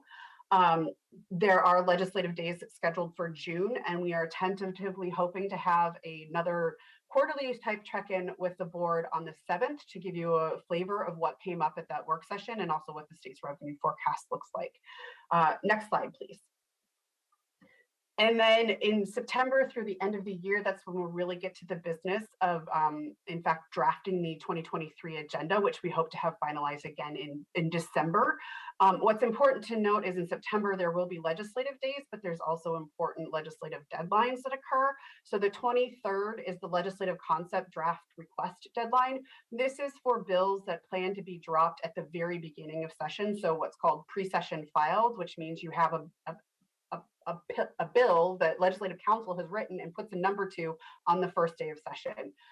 So that's what that first deadline is for. That doesn't mean if we don't if we don't have an issue that we need to have a bill for, we can't get that later in the session. It just means when it's filed.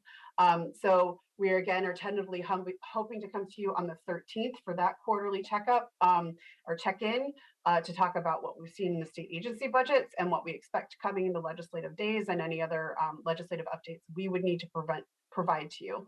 And then October, November, and December, we'll be laying out having conversations with you, hopefully at work sessions, about our draft proposed agenda after we have conversations with you, with the county leadership, and with the rest of our departments to finalize what we would recommend to come forward, and then work through the work session process that we worked through this past winter to get us from October very draft to December final draft and approval at a board meeting with final board action.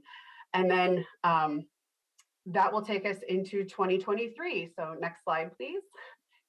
This very tiny and hard to read calendar is in fact the one that's put out by legislative administration, and to kind of give you a different version of the timeline. This is the legislative calendar, but what's really important on the slide is we're already thinking about January 17th of 2023, which is when we anticipate the 2023 legislative session will commence for the state.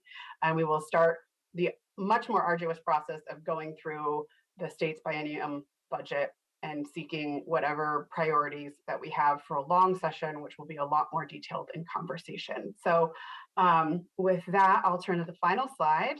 Our standard questions. We appreciate your time, attention throughout session, the detailed conversations that we've been able to have with you as we navigate some really thorny issues and some very short timelines, and I look forward to our work in establishing 2023's priorities with you. Are there any questions from the board? Commissioners, any questions? And first, while you're thinking of those, I want to thank our team for the great results from the short session, but also my colleagues on the board who took the time, made the time to testify during the short session. Thank you very much for doing that. Go ahead, Commissioner Rogers. Aaron, there's a new, kinder, softer term than what we used to use, was the earmarks. That I think is community investments. Are you going to change your presentation language, and then are you going to try to fashion some sort of criteria on why these are community investments? So we're looking at the information that the Senators Merkley and Wyden have provided on community-directed funding, is I believe the term of art we are now using. And yes, sometimes my slides get too long in the words, so I have to shorten things. So I just use the phrase earmarks as a means of, we all know what they are, as opposed to community-directed funding. It's more just shorthanding it for purposes of the timeline. We will be, I will be talking with our leadership to figure out how we can engage in that process quickly, because they set out a new timeline that we were unexpectedly shortened from what we thought we were going to have. So we're going to figure out how we can bring that back to the board, but also through the administrative office shortly.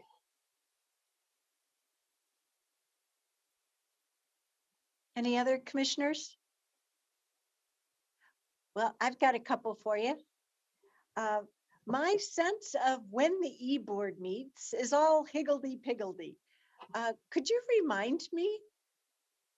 Because there was some sense in the report out on session that certain funding may work through the e-board, so on and so forth.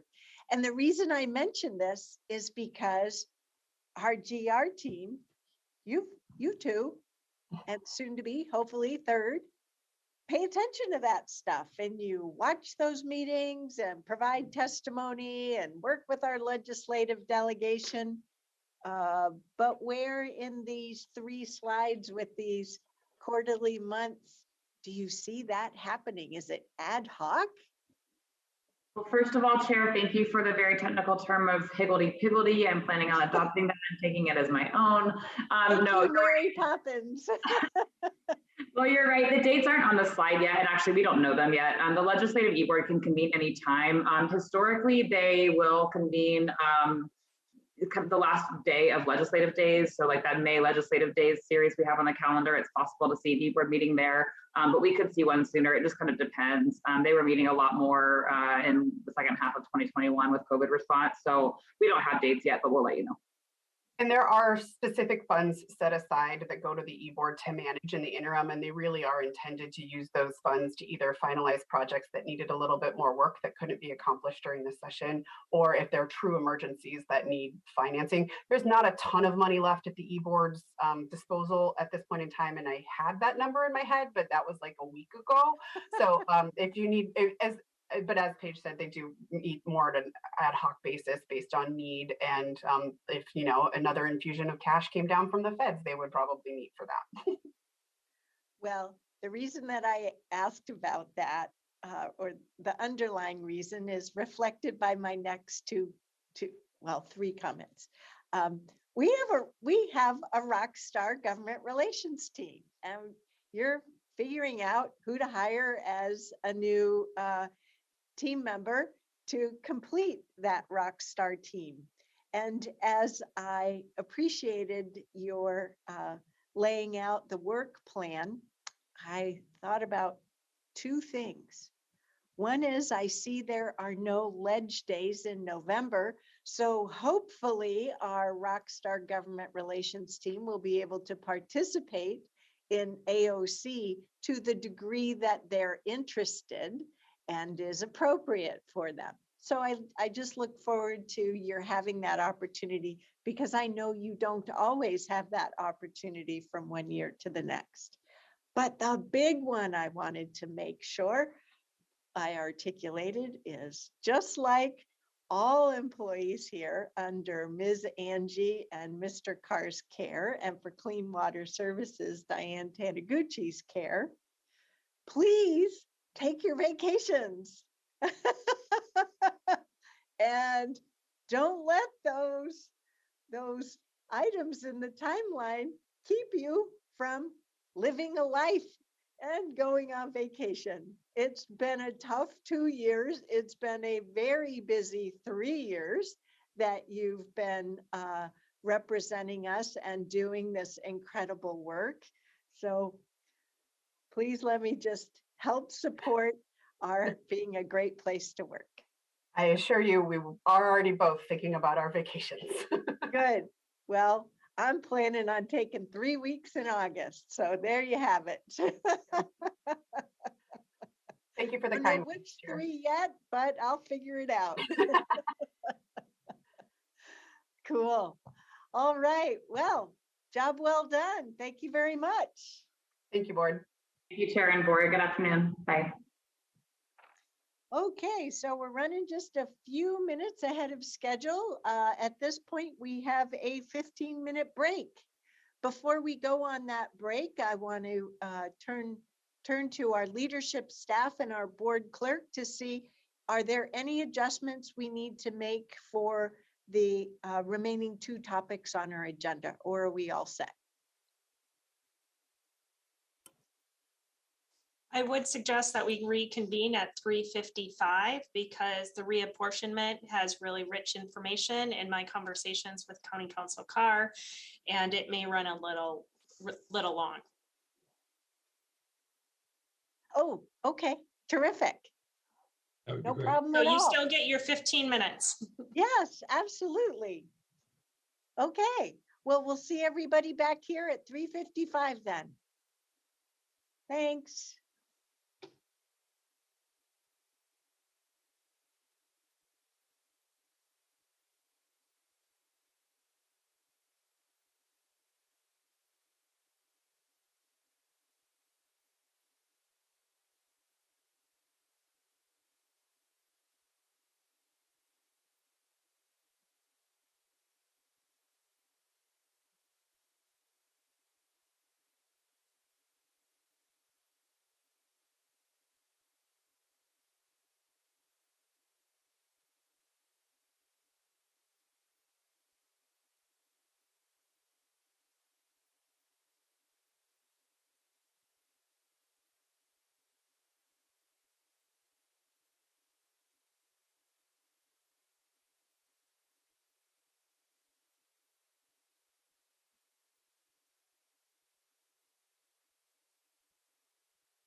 Welcome back, Commissioners. Chair Harrington, are you back with us?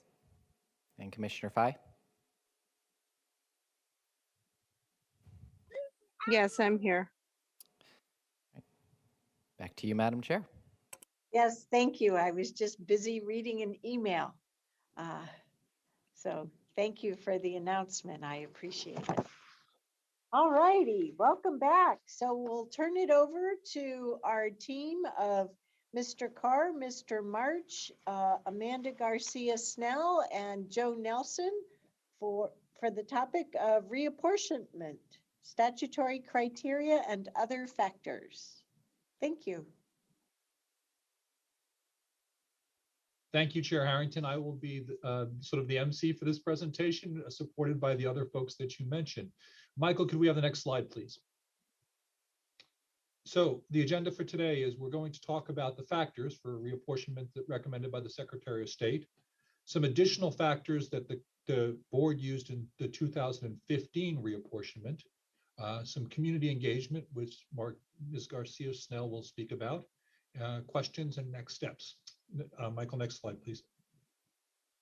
So this is our timeline. In February, you appointed Mr. Nelson as the official county official to report. You accepted his report on the reapportionment. Just to review, the county charter requires that if any one district after a decennial census is more than 108% of any other district, 105% of any other district, that we are required to reapportion. After the decennial census in 2020, District 2 is 108% of the other districts. We are therefore required to conduct a reapportionment. We are now at the process of developing plans for that reapportionment to take place. The purpose for today's meeting is to have a discussion of factors which we will ask the PSU, Portland State University, to consider as it drafts options for the Commission and the community to consider as we move forward in this process. In June, we will have the development of the proposals. We will have community engagement through the summer and early fall, and ask the Commission to bring this back for adoption in November. That November date has some importance. Commissioner Woolley asked an excellent question about the residency requirements. As you all know, you're required to live in your district for 2 years before the date of swearing in. The date of swearing in, this reapportionment, of course, is for the 2024 election.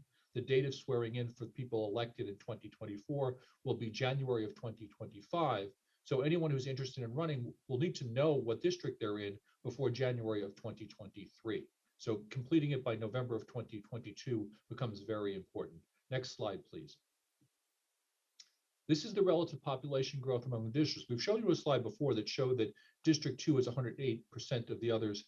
This shows the growth that of District 2. All the districts, of course, have grown since 2015, but District 2 has grown the most. And I should note that these figures are, the estimated population in 2015 is not accurate. That's based on the 2010 census. And we know that the districts grew between 2010 and 2015. We just don't know how much. The proportions are correct. The numbers, the base numbers are wrong. Next slide, please. This is just to orient you. On the left, we have the districts before 2015 and the current districts as they were changed after 2015.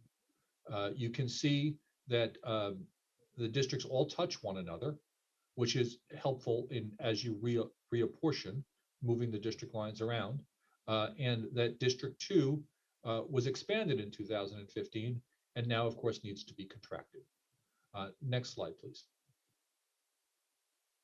I want to turn it over to Steve March to talk about the Secretary of State's direction. So the Secretary of State handed down to the counties this year a list of factors or criteria.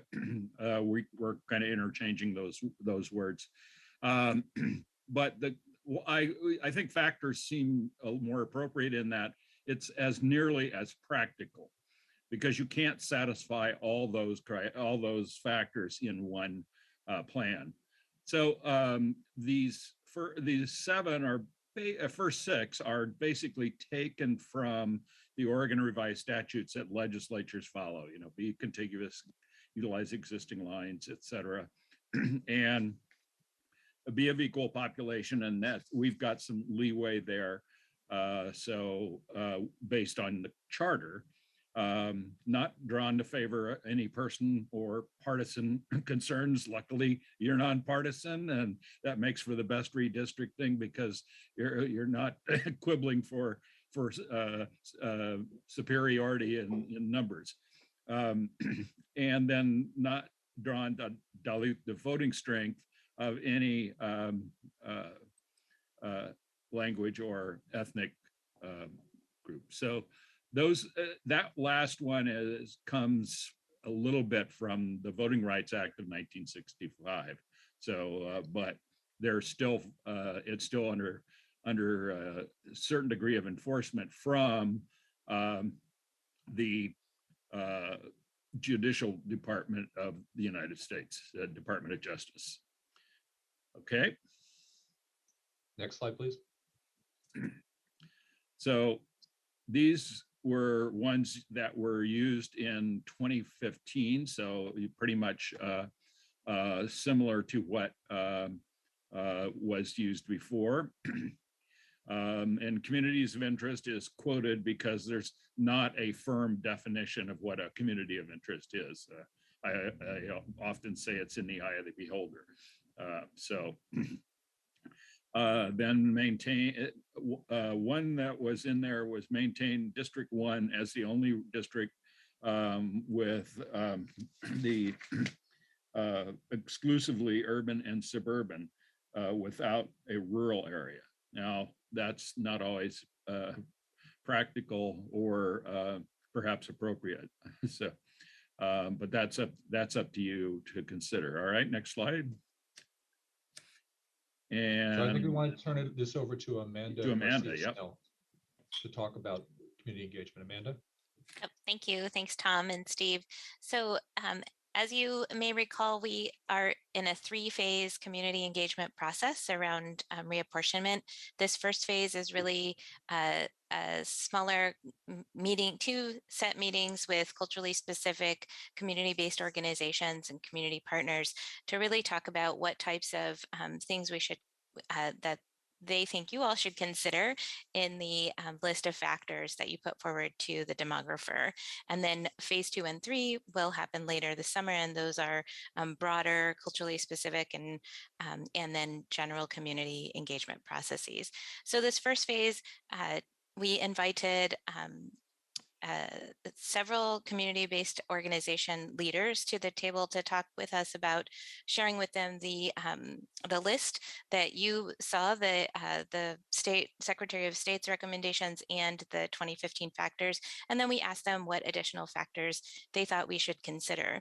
So we had, the first meeting was really about what is reapportionment and why does it matter? And then the second meeting was really focused on getting information, their input around those 2 factors, and then also quite a lengthy conversation about additional considerations in the future community engagement that we'll be conducting later this summer. So in relation to the factor conversation, there are really 2 things that came out of that to bring to your board. So one is to consider socioeconomic status, and then the other is to consider the rural-urban divide. Next slide, please. So these are all the factors that we've identified so far, put together on one slide. So you see the first 7 were the state factors, and then there's 3 from 2015 and 2 that were suggested by the community. Next slide, please. So we discussed these with all of the commissioners, and the notations in red are some suggestions that we got. So we just compiled them as staff so that you had them in front of you, things that people suggested. There's no value in this because staff isn't recommending these. This is just a means of note keeping. I will note in number 10, there was one suggestion that it be District 1 be allowed to have rural areas, and another suggestion to keep it as 2015. So that parentheses in on the end should probably be in red as also. Those are the 10 that we have before us. Next slide, please. So the key questions that we'll ask today is which, if any, of the 12 factors listed should PSU use when creating the options for reapportionment? And two, are there any other additional factors that the board would like to add? Next slide, please. So next steps, I just wanted to center us on this. So when we complete this process, we'll take the factors to PSU for option development. In June, we will bring those factors, what the PSU drafts, back to the board. So the board will have a chance to review the options in June. Once the board approves the options and gives us the go-ahead, we will then take those options out for community engagement through the summer and into the early fall, and then bring the results of that community engagement back to the board. We say in this slide November, December of 2022. As I said earlier, it would be our preference if we could possibly have that done in November to give people more time to decide on which district they want to run before the January residency requirement. Next slide, please. That is the end of our presentation. And if we could go back to slide 10, please, Michael.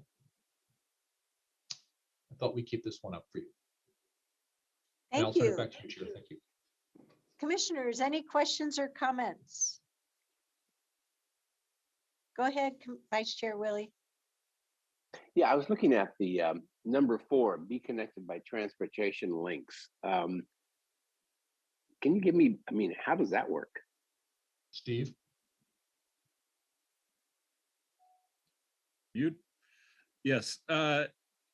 Basically, you would want to be able to get from your commissioner or to your commissioner if you wanted to go see them, or they are able to easily get to their office to meet you. So I think that was kind of the background of it.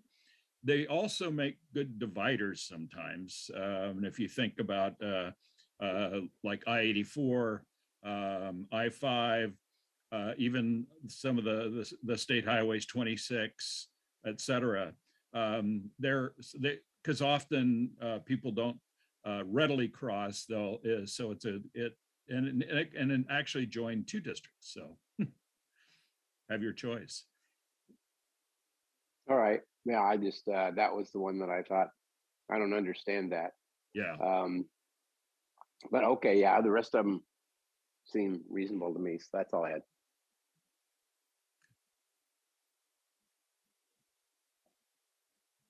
Other commissioners, if you don't have any questions or comments, if you could just give me a thumbs up.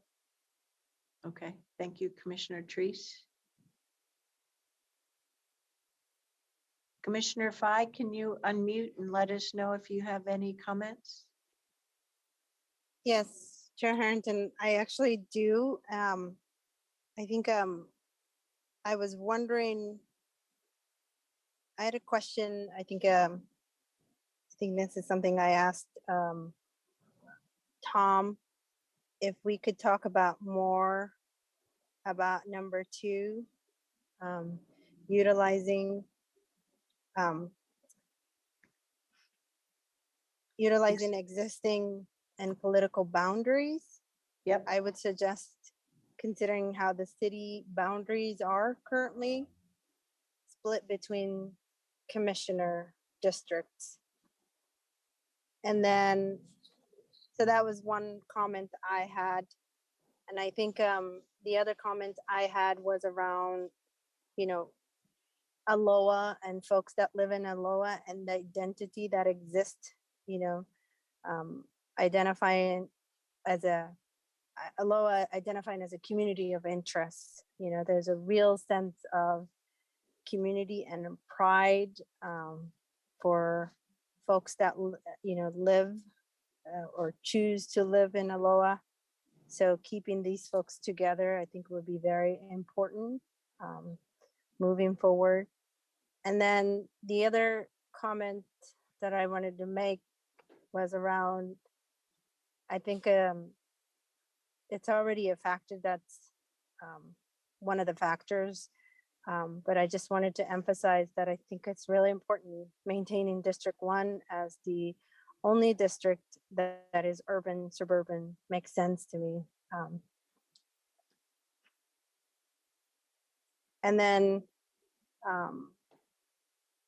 on slide 10, point number, I think 8, There's a discussion about parks and school districts. Could someone explain this a bit more for me? Sure, I can. We got suggestions for various other boundaries that we could align with the commissioner districts. So park districts, school districts, the UGB, urban service agreement areas, and Aloha and Beaverton were suggestions to try to make their districts, their boundaries also of commissioner districts to the extent possible. So the keep Aloha and Beaverton in one district wasn't about keeping them together in one, as opposed to keeping Beaverton whole and keeping Aloha whole. I think that was the suggestion. Which Commissioner Fye was mentioning for Aloha. Yes. And I think those are, thank you, Tom. Trying to figure out. Yeah, I think those are my comments. Thank you, Commissioner Fye. Commissioner Rogers, how about you? Thank you. I had comments, and I think you covered some of them. One was on 3. That's almost impossible to do because everybody defines community of interest different. But I understand having an in. Number 5, I suggested also as much as practical because we're going to have some flex as time goes on. Things change differently. I added in 8 the urban service agreement areas. I think that would be interesting for them to see that, which is in direct contrast maybe to the comments that are being made on Aloha. Aloha to me is Beaverton and Hillsborough coming together at some point. And so when that is, I'm not sure, but I think we ought to look at the urban service agreements. The school boundaries, at least in the session I had, I talked about that briefly. That presents some problems in this particular district, and then Beaverton does have a chunk of it, even though those folks are in the city of Tigard, they're in the Beaverton School District, and then we have other chunks that are in, if you can believe it, in the city, are in the Hillsborough School District, even though they're well away from the Hillsborough School District. So those boundaries present a bit of a problem. District 1, that was a request that Dick Scouten had. It was only done because of the, if he were here, he would argue maybe differently, but it was done because of just the population numbers we have. But I would like to see District 1 take some rural, and particularly in the Cooper Mountain area, because that's going all to Beaverton anyway. And there's, if you look at District 3, you'll see it protrudes up above shoals up into that area. And I think it wouldn't be much of an ask that District 1 have that area, which is Cooper Mountain, and it would give some rural, and so every commissioner could speak to rural. Number 11, well, I'll skip to 12 and I'll come back to 11. 12, by including rural areas in each district. That's one of the issues that I can tell you, each and every one of you that I hear, is that there used to be a lot more representatives from the rural area. We don't have that many anymore. None of us are farmers anymore, or ranchers. So it might be nice to have that consideration and have everybody in the rural. Number 11, I don't know how that fits. I'm not opposed to it, but frankly, and Pam can disagree with me, but I think that if you were to look at the demographics of Washington County, you'd find that up in District 1, there is probably a higher income per capita in certain areas. All the rest of us, we have areas of low income. So I would hate to see Raleigh Hills, Raleigh, any of the Raleighs up there be divided. I think unless we're going to have those spokes that go up there and take away some income folks and put them in other districts, I think that would be a real mistake. So I would hope that if we consider the socioeconomic status, that isn't meant to gerrymander districts so that you have, areas that would come out of it. I would think that maybe we could extend. If I had my druthers, I'll just say it here because it's one of the few times we have it. I would take District 1 and move it out further. So instead of contracting it, I mean, there's some areas you could move south of of the 26 and pick up, like the North Plains or further on out, which Jerry might not like, but I mean, that to me is a more logical kind of a thing to do. But I don't understand 11. So 3, 5, 8, 9, 10, 11 is the ones that I talked about when we had our meetings.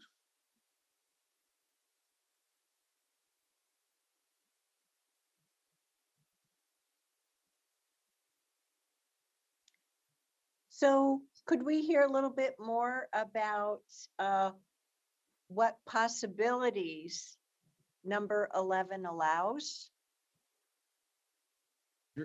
Steve? Yeah, I'll step in there. The problem is with the basic data. The things like income and that relate to your socioeconomic status, home ownership kinds of homes. Those things are not captured in the census per se, but in a survey called the American Community Survey. And they only do 95,000 households in the United States. So as you get down to smaller and smaller areas, it's pretty hard to make a judgment on, you couldn't do it at the census tract level for sure.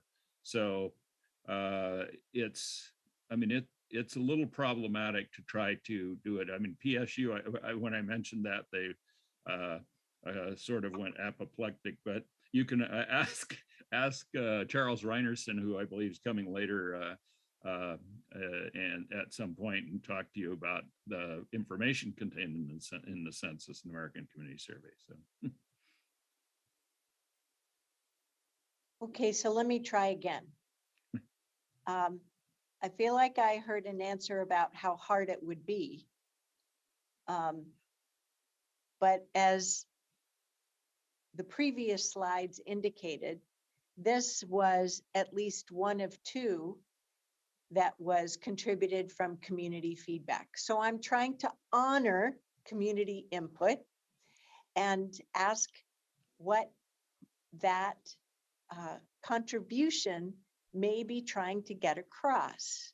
For example, we've heard a lot of information in the news the last year or so about voting rights and disenfranchising communities of color, people who live in lower income communities and communities of poverty.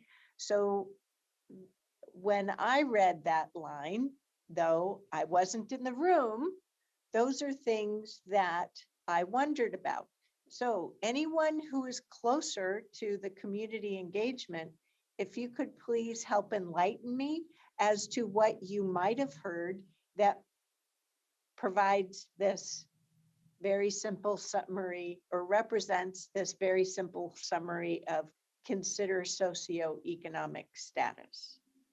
Sure. So the conversation in the first meeting and really the second meeting was centered mainly around District 2, because that was where the largest population growth was, and the perception from community partners that District 2, that there's greater wealth disparity in District 2. And so the conversation was really about, is there a way to consider wealth disparity, and also socioeconomic status was also how that was discussed within the community partners. Is there a way to consider those things in the proposed boundaries?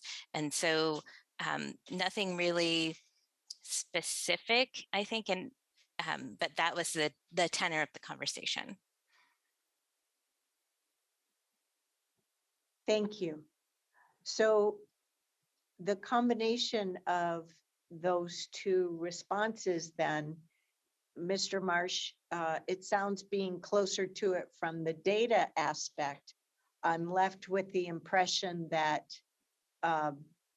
while we have adopted plans for our consolidated plan that did a somewhat deep dive into socioeconomic factors and poverty, it sounds to me, if we are looking to use information for reapportionment. It sounds like they're, and Mr. Card, this is where I'm not trying to be a lawyer here, but I'm left with the impression that with what I heard from Mr. Marsh, that there's risk involved. And while the community has given us input, perhaps we best not go there? Question mark? I think that's a fair summary, Chair Harrington. I think we honor the community's comments, and then we looked and asked PSU how possible it is to understand. And Ms. Garcia Snell noted that the comment was based on an impression of the population in District 2, but not on data that would show that to us. So I think it would be challenging. I think we could ask PSU to do the best that they can in doing something, but I think the best that they can is probably going to be limited because, of course, the census data does not include economic data, or the socioeconomic data. Okay, okay. I'm comfortable with that. Thank you. Thank But you. I also don't want us to be asking PSU to do something that isn't, oh, what's that magical term? Practicable. So, so I don't, you know, your key questions, which, if any of the 12 factors should they use for their options for reapportionment? I just wanted to make sure they had different ideas, such as we've seen listed here in number 8 of possible boundaries that might make sense for consideration, but really using their expertise to say these are ones that seem to honor the communities of common interest and go from there. Does that make sense? It does. Certainly, and we could ask PSU to weigh in on these factors to see what could be done, if any. Wonderful. Yeah. Thank you, Mr. Marsh. Now the light bulb's going off. That's magical to me. Thank you. Okay. Because I do not presuppose an outcome here at all. I think my last comment and question was if we could go to one of the slides that shows the districts. Michael, number 5, please. There it is. Thank you. One of the things that during the course of redistricting that the state went through that affected both the state legislative districts as well as the congressional districts, but also for the Metro Council districts. I heard from multiple cities to different degrees, city of Beaverton, city of Tigard, city of Tualatin, about being split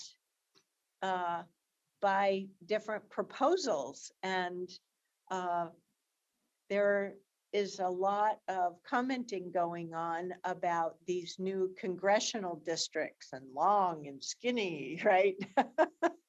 So it's one reason why I am, my mind is, I don't presuppose any outcome through this. My mind is really open, but I do think that our city boundaries are pretty stable. And, you know, we have urban reserve definitions as well. And I don't want to add any further complexity on city representation. So trying to keep cities whole within a particular district might be a good idea, but it doesn't necessarily have to be absolute. But it seems to me that we don't want to take a city and split it into more than 2 commissioner districts, right? So right now, there are parts of Beaverton that are in District 2 and District 1 primarily. I wouldn't want to see us create a 3rd district to have the city of Beaverton or the city of Hillsborough or the city of Tigard or the city of Tualatin. So to me, that's just where my head goes. Which is not to say it has to only be in one, but to the degree possible, try and avoid making it greater than 2. So, and I do understand Commissioner Rogers' point about looking at the urban services agreements. Frankly, I think it's going to take a while for transitions to be made along those lines.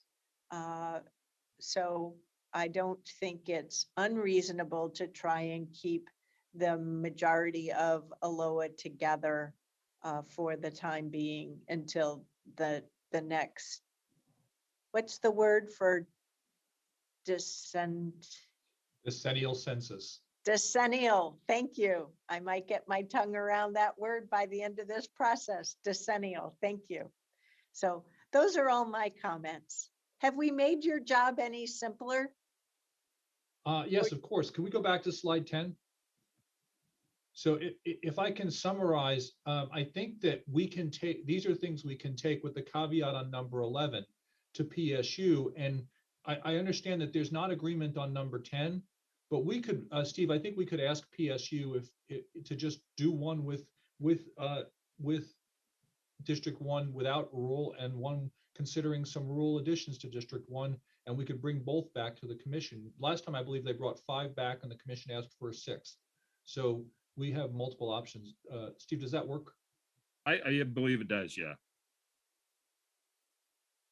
Commissioner Treese, go ahead. Thank you. I was just looking at the map and, I'm not sure if number 4 addresses this or not, but Highway 26 is a real dividing line for a district. I think that the population base in District 2, there's a lot of it on the other side. So I don't know what the configuration would be, but I don't know that I see in here, major transportation routes.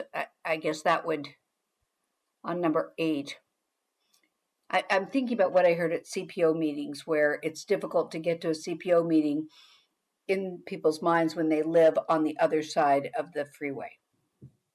That's kind of what I was thinking about. And I suspect it's that same thought pattern that people have when they think about crossing the river. I mean, it's just it's a state of mind, not necessarily of proximity or anything else. But I'm not sure that. Can we go to number 5, please? There's so much of it down below. Yeah. But there's parts where it is more impactful than others. That's what I was thinking. So Commissioner Treese, would you like to add a factor to consider physical boundaries or avoid physical? Well, does that make, I'd ask everybody else if that makes sense. We can just have so many factors that'll drive everybody crazy, and I don't want to do that either. So that's not the point here. I was just kind of reflecting on what I've heard at CPO meetings and some of those things. So I could chime in, Pam. I agree with your comment on 26. I also agree with Shoals Ferry and where I was going with maybe some rural area. If you can't see me pointing, but if you're going down from District 1 and District 3, there's a little area. It looks like a lot big area, but there's not many people. It's where 175th probably will come through. It'll be where a lot of development's occurring. It's all going to go to Beaverton. It's just right in the wedge.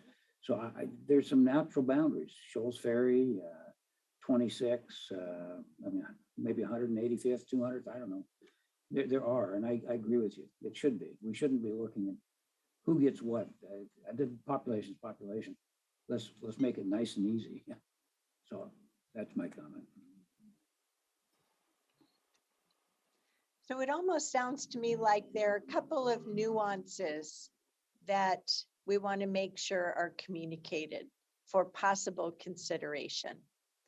What Commissioner Rogers is, I think, speaking to is, if you look at this slide 5, you can see Farmington Road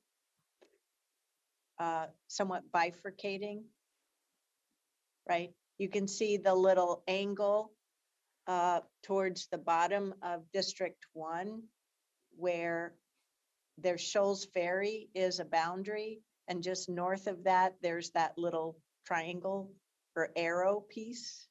That would be a less than sign.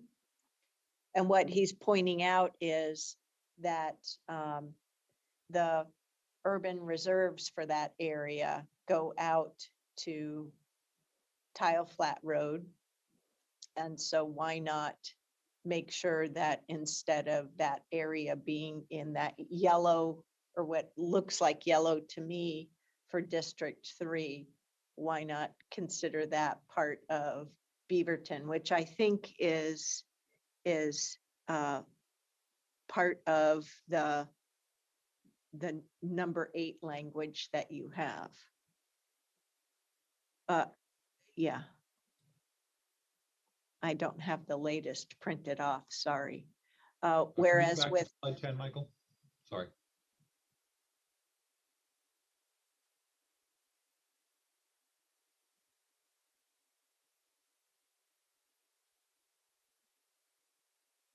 Oh, at one point I talked about not only the UGB, but also the urban reserves. And I think it just got documented as UGB. Okay. So, so that's where I thought about it for number 8.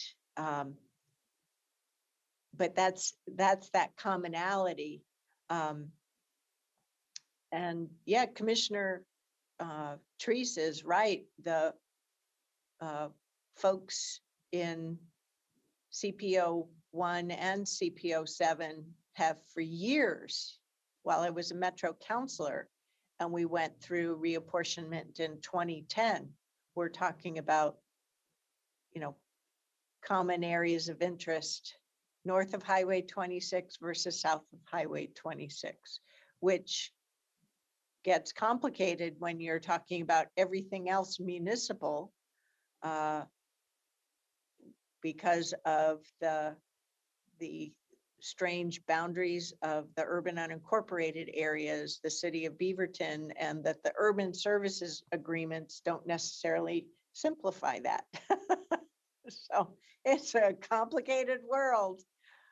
So no matter what, we're not going to get out of that, but there is a nuance there that is being referred to, just like we were talking about that Tile Flat Shoals Ferry Road area a moment ago. And I'm not sure how we convey that other than try and describe it through a lot of words here. So Commissioner Rogers, other nuances perhaps? Just one other, and that it's all going on the road issue that the Commissioner brought up. And I think you're capsulizing what I'm saying. And Tile Flat is, and you've got a big water project in there. It's all going to go to Beaverton one of these days as you see it built out. Another one that we have definitely split, and it was only because we were just trying for population, and I think it's very unfair, is the Garden Home area. If you go back to that map, you'll see it's split. I used to go way to the west into where District 4 is, so the boundaries would go out further. But if you take a look, there's a little wedge in the current district where it goes up there, and we're splitting on the extreme boundary.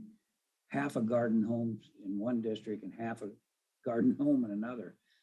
I've always thought that was not particularly fair to talking about communities of interest. So this isn't the right place. I know we're talking about the principles, and that's what we did, but it's just another example how we didn't use roads in a very good fashion. to not split communities. It'd be interesting to hear CPO3's thoughts on that. They're When I've not talked- active right now, are they? Not so much, but when I've talked to them, they always think they're in Pam's district, so that's okay. I think they're meeting tonight. Oh, well, good. Is that right, Amanda? Yeah, they are still an active CPO. They've just been less active during the pandemic. They had some leadership changes and are still looking for leadership. That's But what don't I they was I thought they recalling. had a meeting tonight. I think it's tonight. I'm just Yeah. double checking. I think they had Yeah. a time change, but it Well, is. so that's a third nuanced area. So if you need any help from any of us in describing these nuances, you know where to find us. And just one quick correction, it's on Thursday. Tonight is CCI. Sorry. Thanks, Amanda. Go ahead, Chair Harrington, I Commissioner think Fye. Oh, sorry.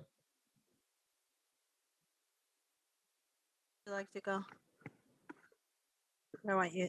Can you hear me? Can you hear me?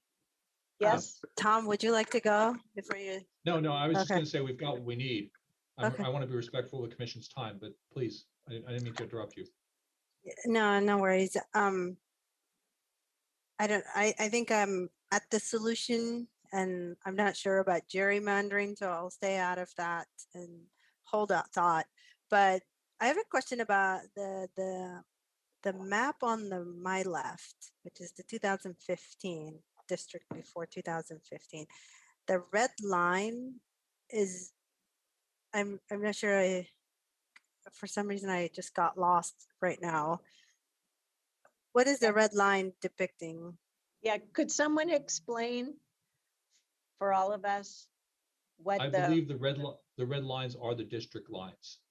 and what do And the I'm not colors sure- represent? I'm not sure what the colors represent. I wasn't here in Okay. 2015. Joe, do you know? Yeah, those were different proposals. We had many proposals during 2015. And when we were looking for a map that would represent the change and kind of depict this, that was just one of them. And we didn't end up going with one of the proposals in 15. There was a modified proposal at the very end. So this might have been the starting point of that modified proposal. So it actually doesn't reflect of what the districts were before 2015. I believe the red lines do.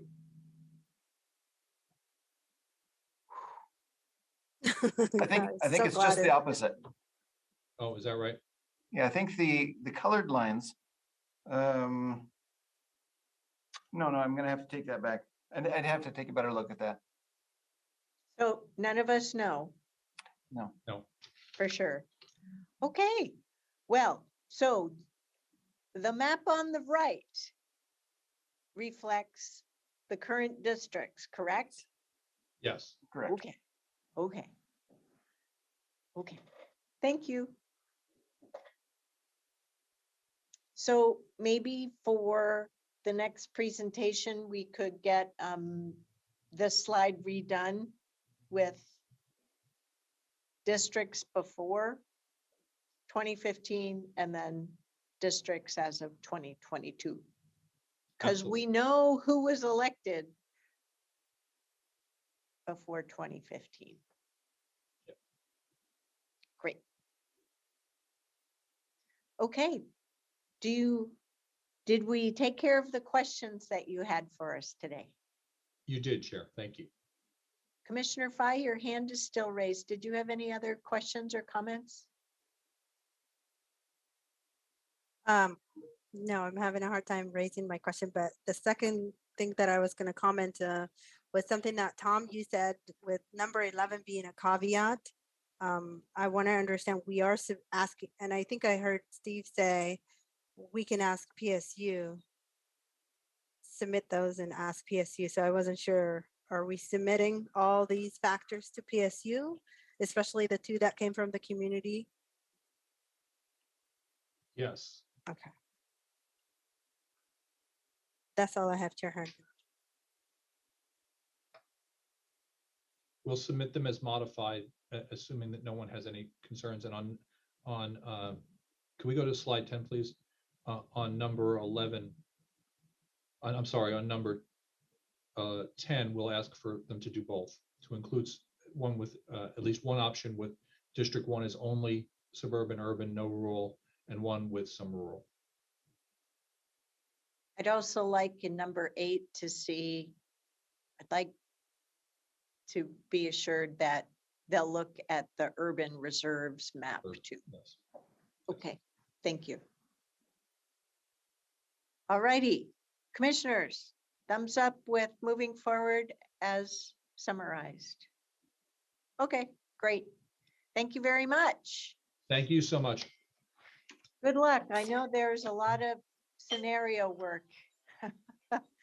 It'll be interesting to see how you can whittle all that down to just 5 or 6 proposed maps and whatever recommendation set you bring back to us. But we know it will be grounded in data and that they will be proposals that are ones that you think are sound for us to potentially act on. Some more than others, right? There's a sliding scale there. Great. Thanks so much. Okay, we'll move on then. Sorry, we're about 10 minutes behind to discuss the charge to the Clean Water Advisory Committee, CWAC, to review the East Basin Master Plan and make recommendations on adoption.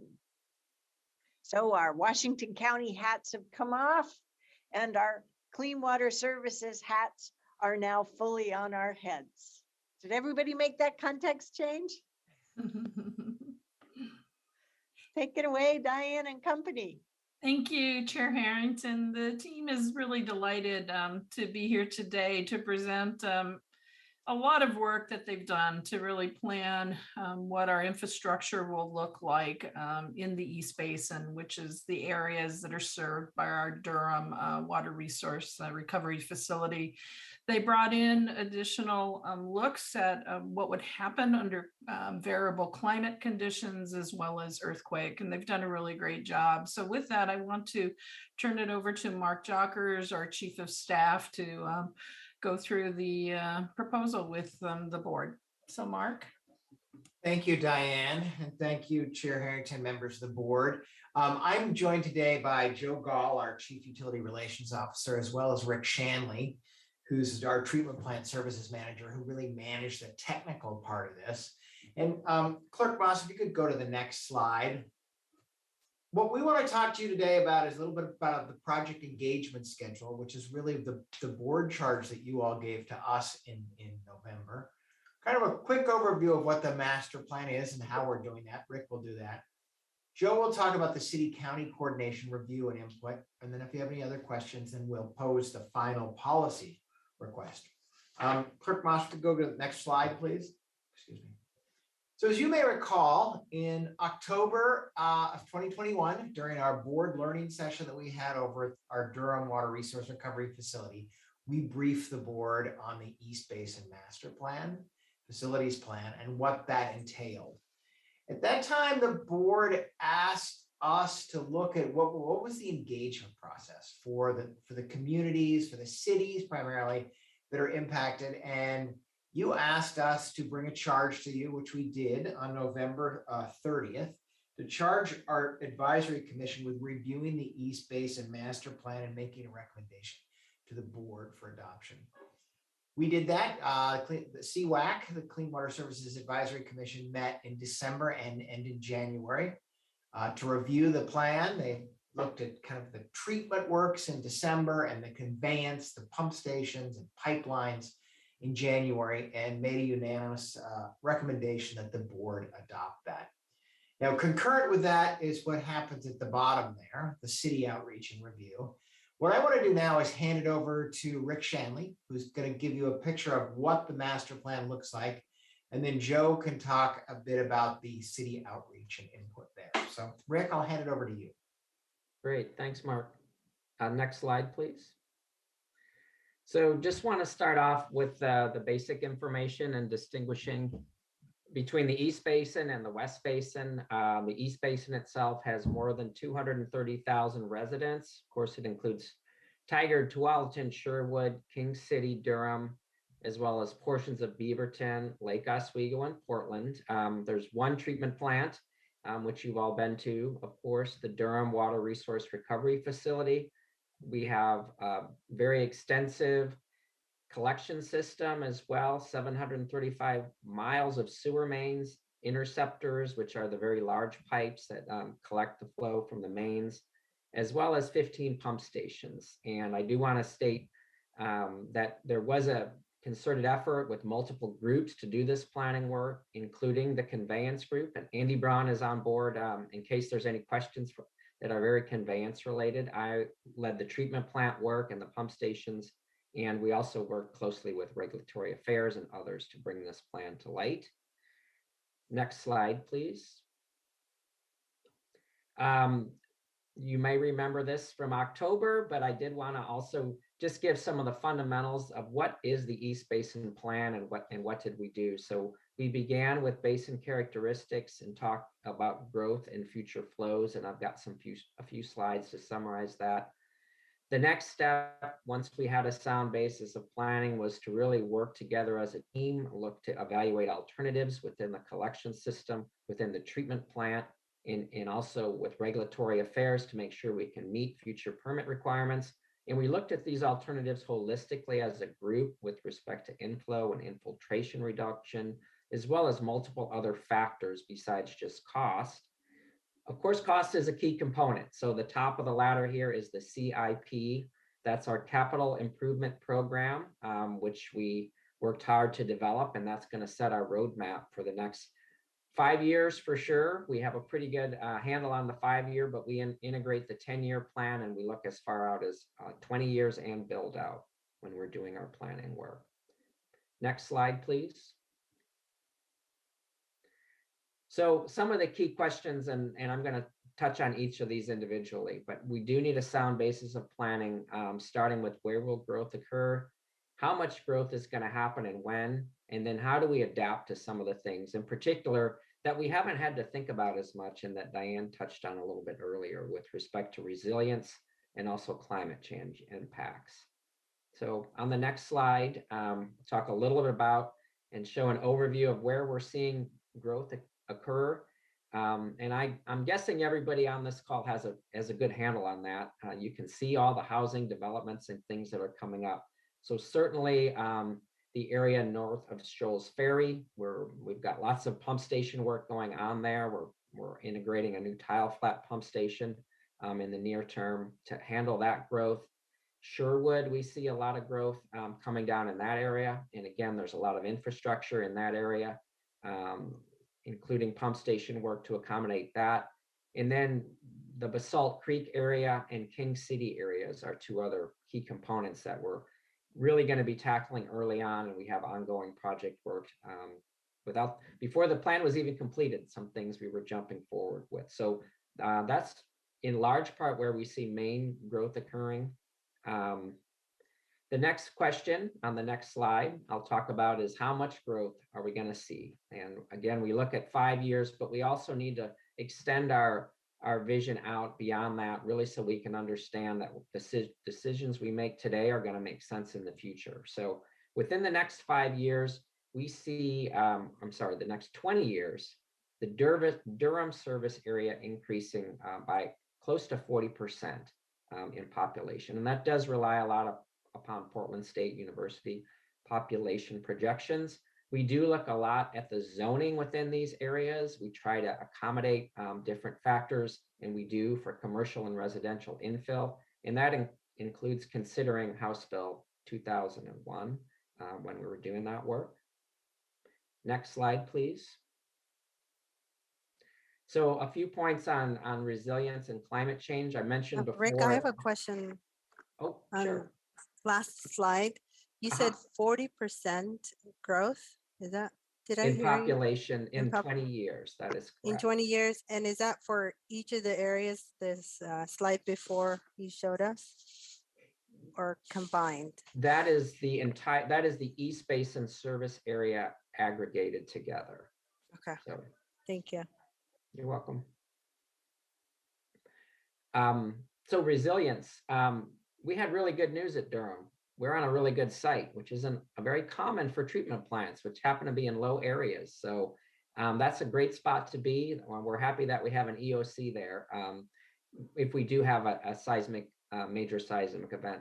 Collection system resiliency is much more challenging. And it's simply what we found is there are some areas that are susceptible, and it's very cost prohibitive to try to go back and fix those areas. So what we're really doing is looking for ways to be able to react to those events when they happen and make sure that we can get the collection system up and running as well as pump stations as quickly as possible.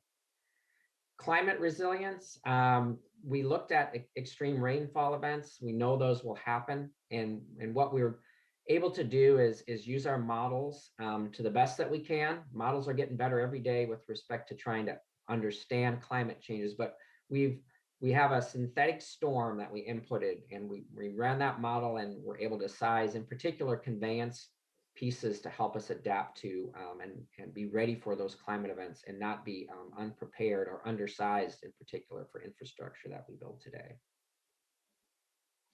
Next slide, please.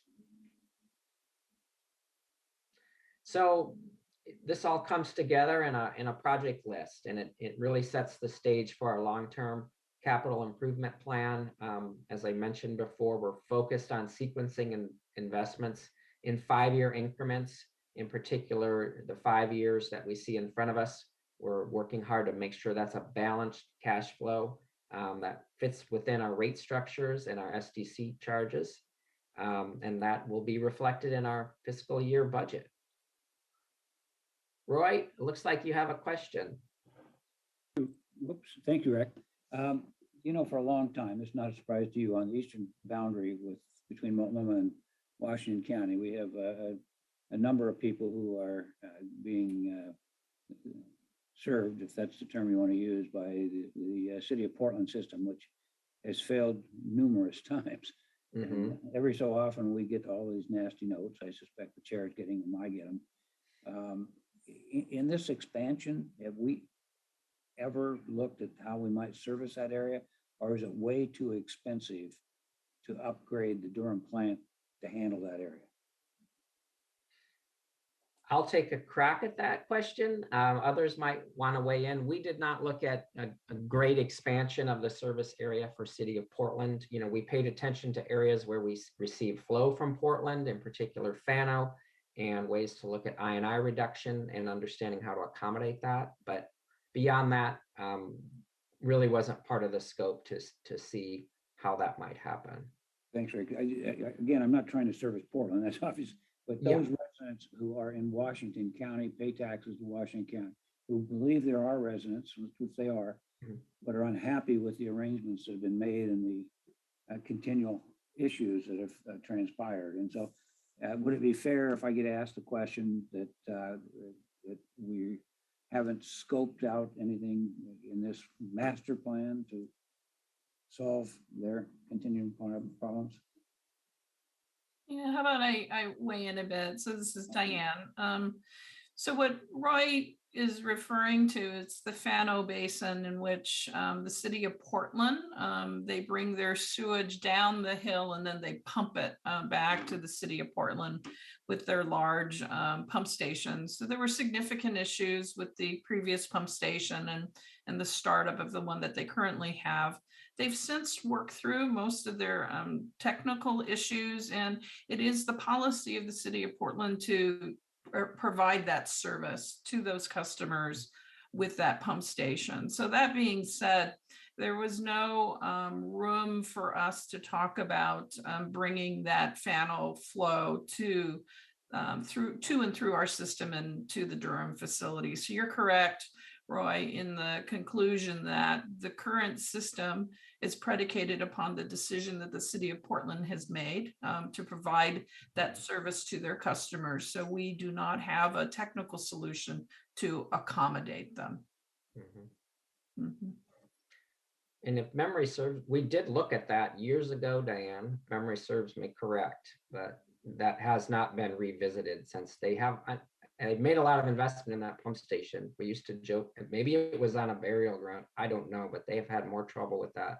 But it seems like a lot of those issues were finally resolved after about the third major renovation and upgrade to that and the force main. Any other questions? If not, I believe the next one is Joe's slide, Mark. Is that correct? Yep. Yes, sir. Thank you, Rick. So I want to touch on some of the coordination and outreach we made over the last few months. Back in December, the board may be aware I do a monthly newsletter now to all of the local elected city councilors and mayors in our partner cities. And I had an article about this master plan with a link to the CWAC presentation for anyone to take a deeper dive into this project. Also, back in December, we met with the CIP Prioritization Committee. As Rick said, Andy Braun leads that committee. That's a standing committee, a very important committee that we meet with all our co-implementer cities. And we basically work very closely together to prioritize CIP projects over that 5-year time horizon. We wanted to get out ahead to make sure we were early to incorporate any city managed projects into their 5-year CIPs as they started to put their budgets together. So that was early engagement in this process. And then in January and February, we actually had individual meetings with each of the cities in the basin. Again, we expanded beyond our normal audience. We included city managers, community development planning folks that maybe in the past we did not reach out to explain this project and go through the efforts that we have done in conjunction with their staffs. As the map shows that Rick shows, we couldn't have developed this plan without input from our city partners about their growth areas and really understanding their vision in terms of growth and planning for our infrastructure. So those were very good discussions with each of those. And then we finally have been meeting with our co-implementers, which tends to be more the engineering and public works staff. We did a fairly lengthy 2-hour deep dive into the plan that many of our staff were involved with and got great questions from our partners. That is actually continuing this week. Due to the surge in COVID, we did not do a tour of the Durham facility back in February. We postponed that, but we're going to be doing that this week, actually on Friday, to actually talk about some of the projects at Durham and actually see the facility in person with our co-implementers. So happy to answer any questions on any of those outreach and coordination efforts.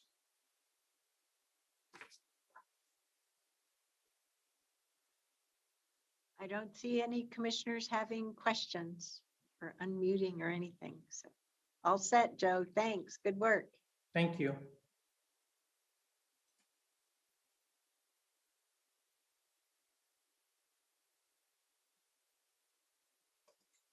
So if we can go to the next slide, thank you, Clerk Moss. So this really brings us to the policy question that we have for you is first of all, we have questions specific to this, but more importantly, the policy question is if the board is prepared to adopt the East Basin Master Plan in a resolution and order at their April 5th meeting. And we want to make sure we have that conversation with you and make sure we understand any questions you may have before we bring that to you. So. Commissioners, thoughts, questions, readiness.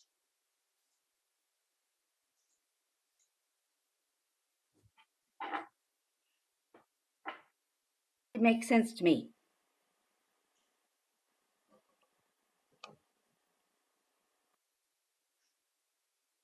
Commissioner Willie, thumbs up. Just a second. There, okay. I'm trying to mess with stuff getting in the way of my microphone. No, I think they did a good presentation. I think you've kind of nurtured us all along for the past several months, as you indicated, and there was nothing in this that was inconsistent. So yeah, thumbs up. Good job. Commissioner Rogers, you too? Okay. I saw a Yes. head. Okay, thank you. I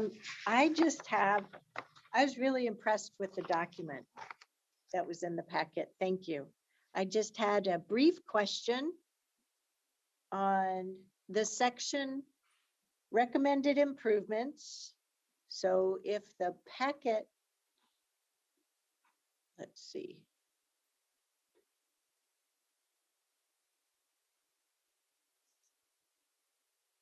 Oops, the packet number pages changed, right? Okay, so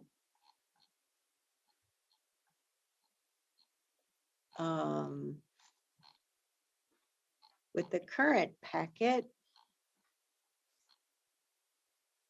it's on page 56 of 62 under the purple item number 3, Metzger trunk pipeline upsizing. The very last bullet, trenchless construction under Metro transit line. Do you mean a TriMet transit line?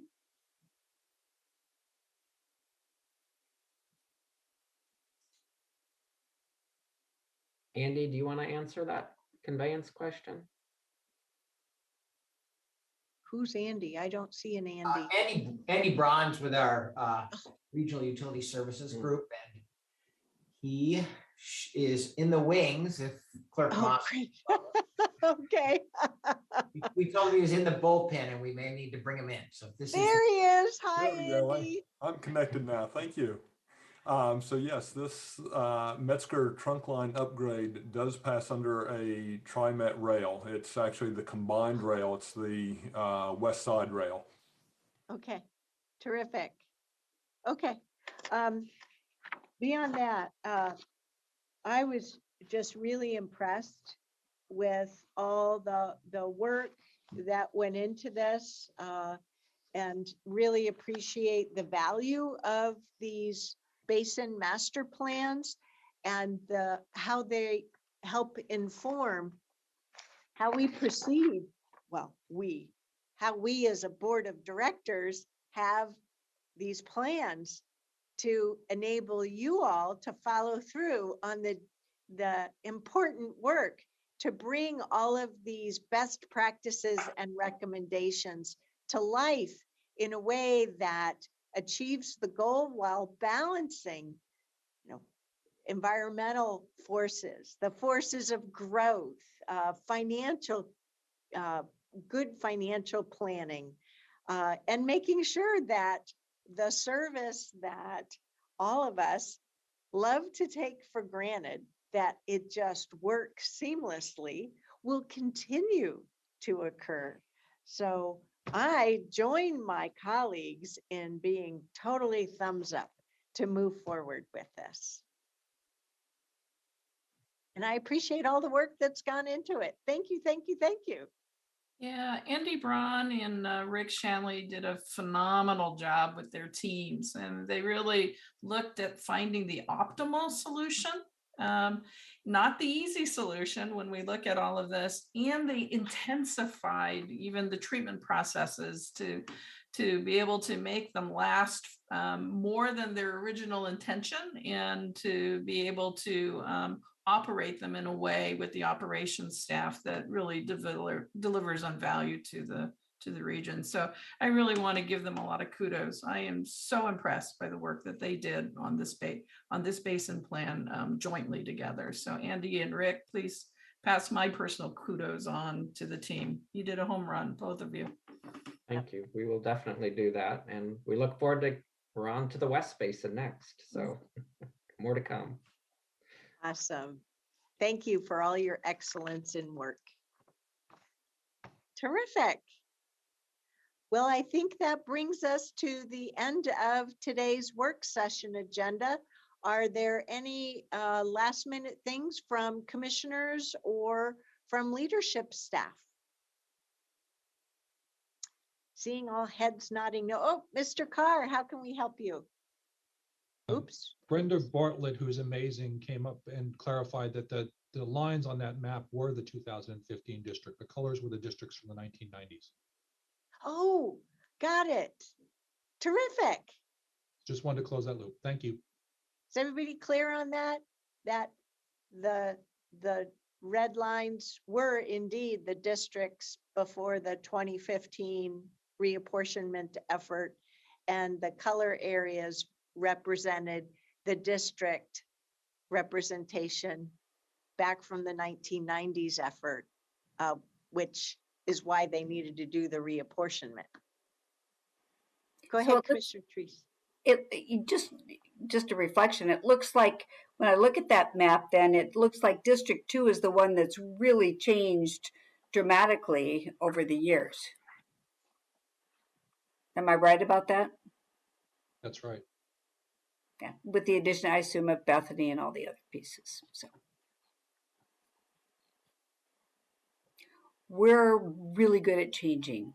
Well, District 1 did change because of population growth as well, right? Which is reflective of what we were hearing from Metro through multiple urban growth reports, that most of the population growth was within the urban growth boundary and primarily in cities.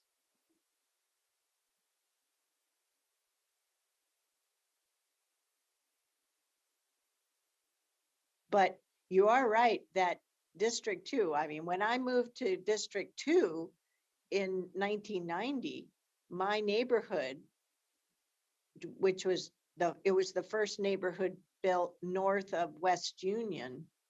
And so it's changed tremendously over these decades. So yeah, with the majority of it being outside of cities. So yeah, it really did, development really did occur in the original urban growth boundary map from the 1970s, with the slight additions that changed through the 90s. So yeah, cool. Great. Well, thank you very much to Brenda Bartlett and Mr. Carr for setting us straight. That's really helpful. Terrific. Any last minute items, folks? Well, seeing none, we'll adjourn today's work session, and we'll see you all back at 6:30 for our evening Board of Commissioners meeting. Different bat channel. See ya.